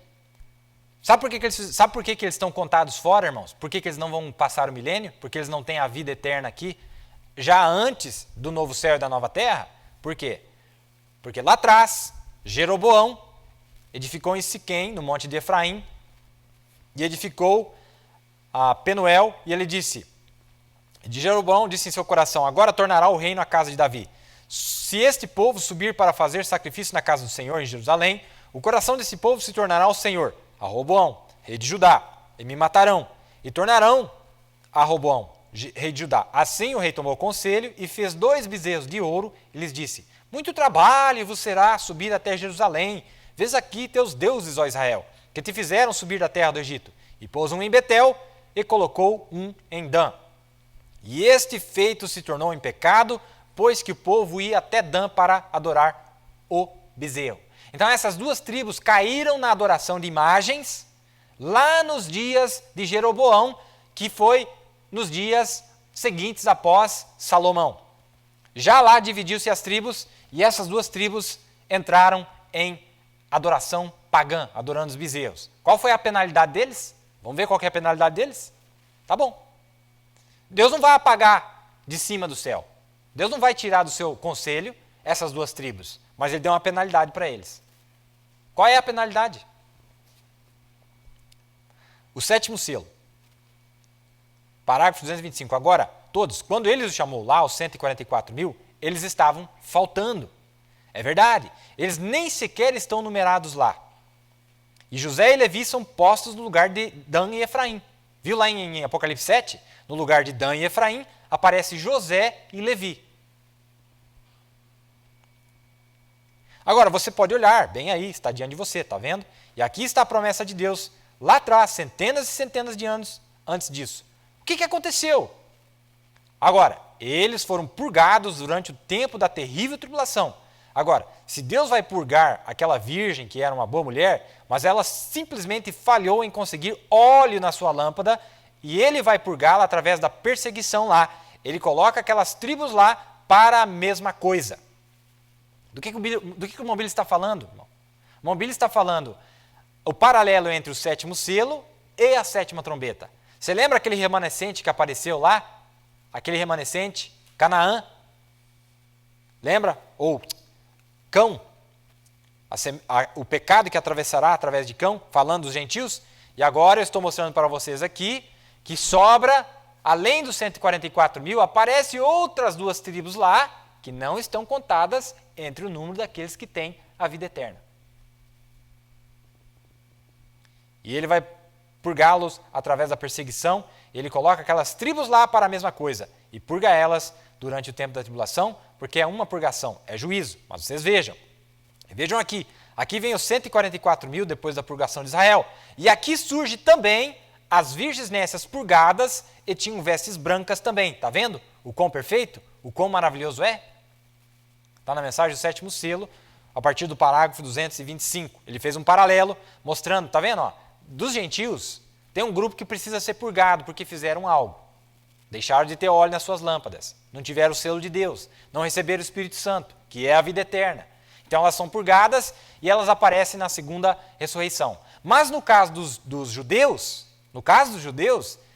nós vemos esse grupo que não recebeu o óleo, que não está na assinalação, que não tem vida eterna, mas aparece no milênio. Como é que se explica isso, irmão Billy? Como é que se explica isso? Bom, a minha pergunta para você é o seguinte, se eles não são parte dos assinalados, não receberam o selo de Deus, não aparece lá em Apocalipse 7, debaixo da sétima trombeta, se eles não reconheceram a expiação, nada disso, e eles precisam ser purgados para que eles possam se livrar da maldição que aconteceu lá nos dias de Jeroboão. Como é que eles aparecem no milênio então? Bom, a minha pergunta para você não é se eles aparecem ou não, porque isso aí a Bíblia já disse para nós. Em que condição eles estão? Imortais? Ou apenas uma tribo que vai continuar a existir durante o milênio, mas não faz parte dos imortais? A pergunta fica para você. Se você quiser ter a resposta, está na mensagem O Livro das Eras e na mensagem O Sétimo Selo. Eu li a parte do sétimo selo para você aqui, eu só quero ler algo para você, e você pensa com atenção. Mensagem, o sétimo selo ainda. Em Deuteronômio 29, 16 ao 21, Deus havia advertido eles. Falou, se vocês adorarem imagens, se vocês pegar qualquer coisa para adorar no meio do caminho, o que eu vou fazer? Eu vou apagar seu nome debaixo do céu. Aí o profeta explica para nós o que significa apagar o nome debaixo do céu, não acima do céu, debaixo do céu. Vamos ver a explicação do profeta? Tudo bem. Parágrafo 205. O Senhor apagará seu nome debaixo do céu. Isto é, enquanto ele estiver na terra. Está vendo? Nós não vamos estar na terra aqui no milênio? Pois é. Enquanto estiver na terra, você não vai poder viver eternamente. Só quando entrar no novo céu e na nova terra. Está entendendo a diferença aí, irmãos? Portanto, se alguém servir um ídolo ou guardar um ídolo, ou se bendizer em sua própria imaginação de sua mente e servir ídolos, Deus disse, homem, mulher, família ou tribo, seu nome será completamente apagado de entre o povo. Agora, está certo isso? Quão verdadeiro. A idolatria fez a mesma coisa na igreja anos atrás e ainda faz hoje. Nome apagado de entre o povo, sabe o que significa, meu irmão? O nome apagado de entre o povo, morte física. Você desaparece, você não está mais ali. Agora, referente ao seu nome no céu, você receber, aparecer de novo na segunda ressurreição, aí só Deus sabe. Mas aqui entre o povo, o seu nome é apagado. Ele não continua. Agora, o nome daqueles inscritos no livro da vida do Cordeiro permanecem. Eles não podem ser apagados. Você recebe esse nome, você recebe esta vida e você é vivo e ninguém apaga mais. Você fica vivo na terra aqui, você fica vivo na nova terra lá. Vive o milênio aqui e vive depois do milênio eternamente. Já não é mais contado o tempo para você. Para este grupo, irmão, capta isso aqui, estou falando algo profundo. Para este grupo que recebeu a vida eterna aqui, o tempo não é contado mais para eles. O tempo é contado para um outro grupo que está lá. Não, para nós não, nós já entramos na eternidade. É para um outro grupo que está lá que o tempo é contado. Agora, como eu estou com vontade de entrar no negócio aqui, mas eu estou primeiro fazendo uma base, eu não posso falar nada que não esteja na mensagem e na Bíblia. Eu quero que você pense. Irmãos, aqueles portadores de vida eterna, aqueles que têm a vida eterna neles, estarão lá. Eles estarão lá. Tem vida eterna lá. Tem árvore que dá fruto, nunca seca. E esse rio diz que vai chegar, vai curar águas do mar. E se alguém bebe daquela água lá? Aí é com você, meu irmão. Você faça o que você quiser. Eu sei que quando alguém bebe a água aqui, ele não morre mais. Ele vive eternamente. E lá? Será que é a mesma água? Mas eu estou falando agora, irmãos, de um povo que tem a vida eterna só não acima do céu. Não só acima do céu, mas um povo que tem a vida eterna debaixo do céu. Tem vida eterna aqui, ó. Corpos glorificados. É essa água que vai estar lá, viu, irmão? Não é só a água do Espírito, de um corpo celeste que nos espera. É aqueles que têm uma água para esse aqui, ó. Tudo bem. Vamos ver mais do que eu posso falar para vocês aqui, para não encher muito de informações. Olha, olha o profeta explicando, no parágrafo 214. Está vendo? Efraim e Betel, em Dan, e eles estabeleceram ídolos, e esses saíram para adorar isto. E aqui está, até quase na era do milênio, e Deus ainda lembrou-se daquele pecado. Eles sequer estão contados lá. Essas duas tribos não estão contadas entre os assinalados, que recebem o Espírito Santo, que recebem a vida eterna. Mas estão no milênio. Pensa, irmão, pensa. Estou falando da sétima trombeta e o sétimo selo. Amém, glória. O tão certo como ele se lembra de cada boa promessa, ele se lembra de cada maldade também. Apenas lembre-se quando... É por isso que eu creio, amigos. Eu sempre tenho tentado permanecer com esta palavra. Não importa o quão estranho pareça. Vejam agora. Eles não pensaram nisso lá então. Lá nos dias que eles foram adorar os bezerros, eles não pensaram o que isso ia causar para eles. Quantos anos depois, irmão Billy? 3.000 anos depois. A descendência deles ia pagar um preço. E um preço, irmão, é perder o quê? De atravessar o milênio. Eles vão estar lá. A tribo vai estar lá. A Bíblia está dizendo que a tribo estará lá. Tribo de Dan e tribo de Efraim. Quando seus nomes foram... Olha, vejam agora, eles não pensaram nisso. Eles pensaram, eles pensaram que eles iam se livrar daquilo. Não tem problema, tudo bem. Mas aqui estão eles, neste milênio, se estabelecendo, quando seus nomes foram apagados dele, porque eles serviram a idolatria que Deus amaldiçoara. E ele não disse que ele odiava os nicolaítas e aquela Jezabel? Fique longe disso. Ele não disse que ele ia matar as filhas de Jezabel com a morte, que significa separação eterna da sua presença. Não confie nisso nem um pouco, fique longe disso. Então Deus se lembra. Notem, mas vocês notaram lá, era para ser apagado. Por quê? Debaixo do céu não havia nenhum sacrifício imediato que o Espírito Santo lhe podia dar para ver essas coisas. Mas ele fez mesmo assim, através da sua mente egoísta. Foi a imaginação da cabeça deles, aqueles bezerros. Mas Ezequiel, em sua visão no milênio, olha o profeta falando, mas Ezequiel, em sua visão do milênio, ele vê eles novamente em perfeita ordem. Se você quiser ler, anote e você pode ler para economizar tempo. Ezequiel 41, 1 ao 7 e também do 23, 2. Agora, em Apocalipse 7, meus queridos irmãos, o que eles fazem? Eles são o quê? Os servos, não é? E eles estão lá dentro de onde? O que o profeta diz para nós, a Bíblia mostra para nós? Que eles são aqueles que servem o rei e a rainha dentro do templo, né? Tá bom? Tá bom? Então quer dizer o quê? Aqui dentro Aqui em Israel, tem 144 mil. Dentro da cidade, tem 144 mil. Tem vida eterna. Está dentro da cidade significa que não morre no milênio. Mas agora o profeta diz que tem mais 2 tribos, mas não está dentro da cidade. Não está lá dentro. Não está servindo o rei e a rainha. Mas está vivendo através do milênio. Então, meu irmão, eu falei para vocês sobre o 7º selo e agora nós falamos sobre a 7ª trombeta, para provar que aquilo que nós estávamos falando é verdadeiro. Eu espero que você tenha captado a volta que nós demos para nós entendermos o que é que está acontecendo aqui. Nós estamos falando dos eleitos, nós estamos falando dos servos e nós estamos falando do povo de Deus. Dan e Efraim não é povo de Deus? Só que é da parte dos judeus. E da parte dos gentios? Também tem um povo lá. Aqueles que precisam ser sarados com a água da vida que sai do trono de Deus, que vai para os mares. Que coisa maravilhosa, né, irmãos? Que coisa maravilhosa, como nós vemos. Claro que meu pequeno diagrama aqui talvez não seja tão claro, mas que o Espírito Santo é o diagrama que nós precisamos. Não é verdade? É Ele que pode dar a nós o conhecimento. Eu pensei que alguém ia ter mencionado isso para mim, mas ninguém falou nada. Ali está a prova real, debaixo da 7ª trombeta. Existe um grupo que atravessa a tribulação e sobrevive à tribulação, sem ter o selo de Deus. Deixa eu repetir, aparecem 2 tribos que atravessam a tribulação sem ter o selo de Deus. Ainda que estejam lá no seu arranjo, ainda que estejam lá, mas não aparecem dentro da cidade, não aparecem entre os assinalados, não aparecem servindo a noiva e o noivo, o marido e a esposa.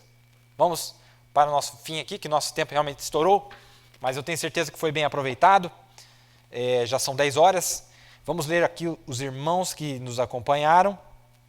Deixa eu ver se eu tenho aqui a lista. Tenho, a lista está aqui. Nós tivemos a irmã Ada e a irmã Rosane, lá de Novo Hamburgo, no Rio Grande do Sul. A irmã Juremi Gomes, em Osório, no Rio Grande do Sul. A irmã Emily e a irmã Lucia Araújo, em Pelotas, Rio Grande do Sul. A irmã Margarete, em São Leopoldo, Rio Grande do Sul. A irmã Odilca, em Sapucaia do Sul, Rio Grande do Sul. Irmão Antônio Barabas, em Araranguá, Santa Catarina. Irmão Luiz e família, em Arroio 30, Santa Catarina. Irmão Heraldo e Lucéia, em Criciúma, Santa Catarina. Irmão Ailton Silvestre, em Içara, Santa Catarina.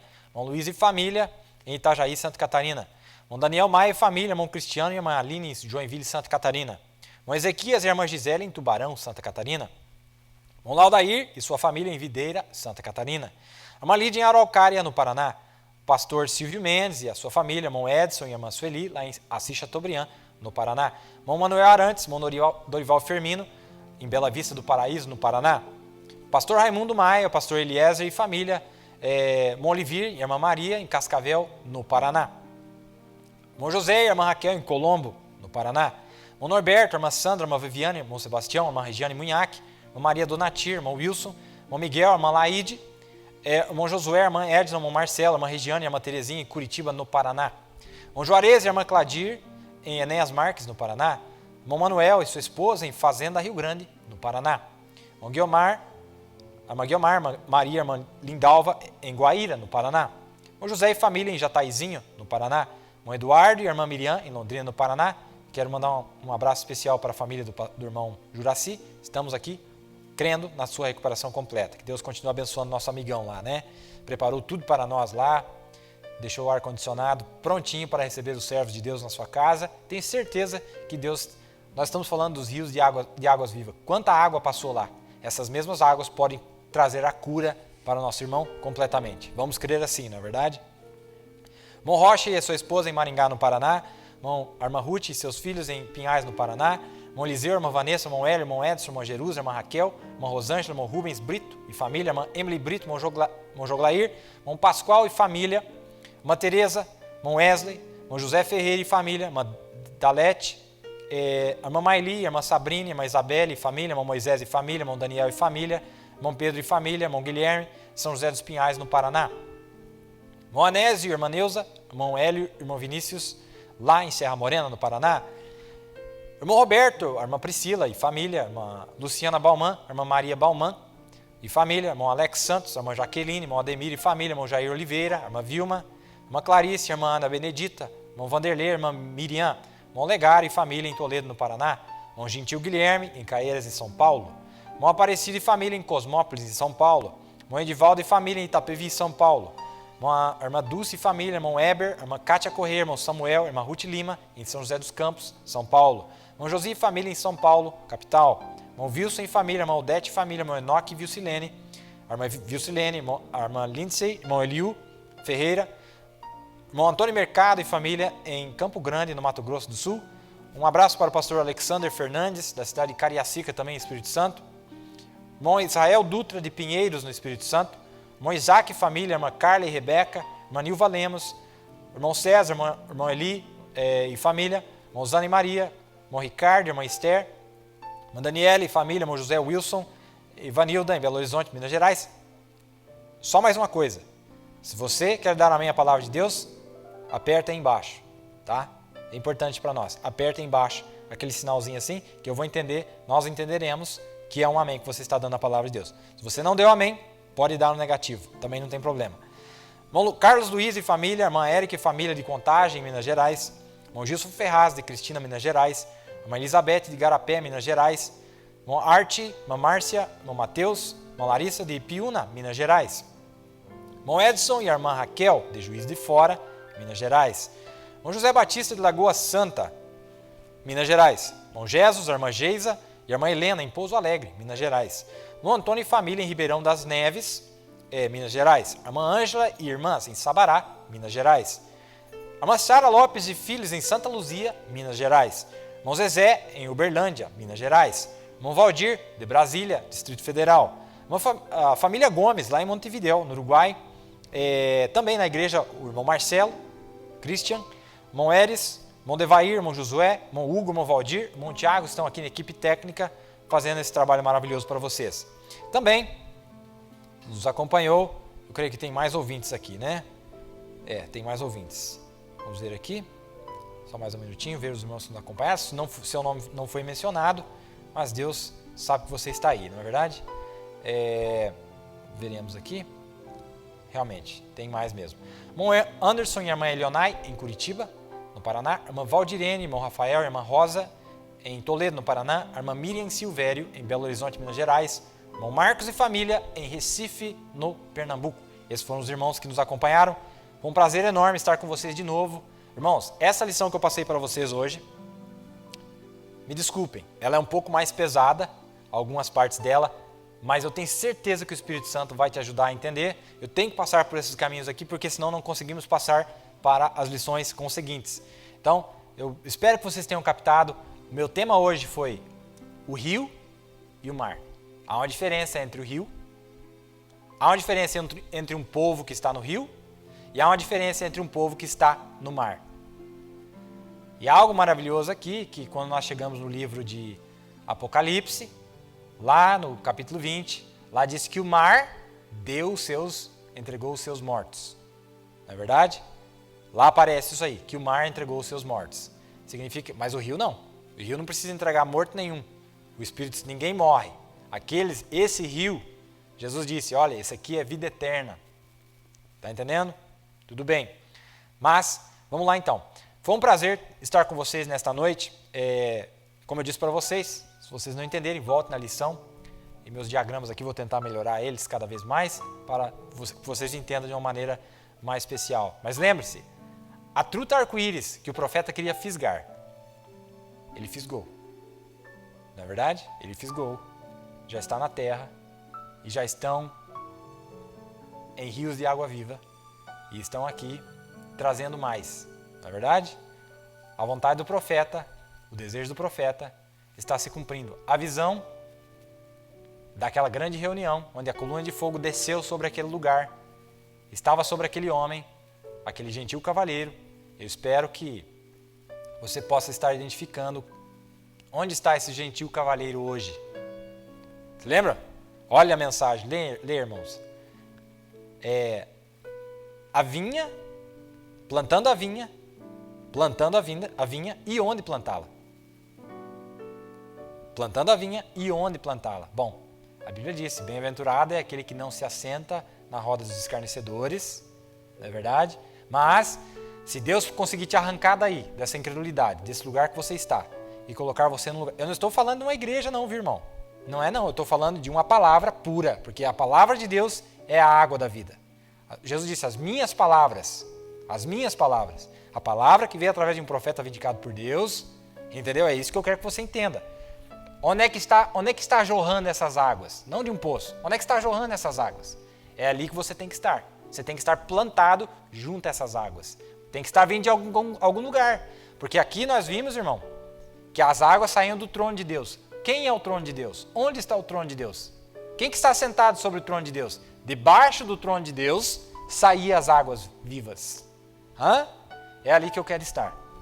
Eu quero estar mais junto com esses outros tributários, para ter bastante água mesmo, para nós crescermos bem verde, reverdecer, fruto, que é o gozo, as folhas, que é o companheirismo, a casca, que é a doutrina, e a seiva, que é a própria vida que está em nós, produzindo tudo isso nessa árvore. Falamos do quê? Do rio, a diferença entre o rio e o mar, e falamos também sobre o rio e a árvore, a oliveira. Duas noivas produzindo os mesmos frutos, não é verdade? Que Deus abençoe vocês, foi um prazer enorme, que Deus ajude vocês, que Deus continue a nos ajudar e continue a orar pelos esses valentes homens de Deus que estão se levantando nesses últimos dias. Foi um prazer enorme, volto a dizer, falar com vocês, muito obrigado pela audiência, e eu tinha mais perguntas aqui para responder, mas eu não queria interromper meu assunto, extrapolhei no tempo, mas valeu a pena, né? Valeu a pena. Que Deus abençoe vocês, até a próxima. Tenha uma excelente noite com a presença desse grande Deus que nós servimos. Ele está aí com você, que você possa continuar a ter comunhão com Ele através das suas sagradas escrituras. Que Deus abençoe vocês e até a próxima. Fica aqui o meu Deus abençoe para cada um de nossos ouvintes nesta noite. Com muita alegria eu digo isso para vocês. E até a próxima. Shalom.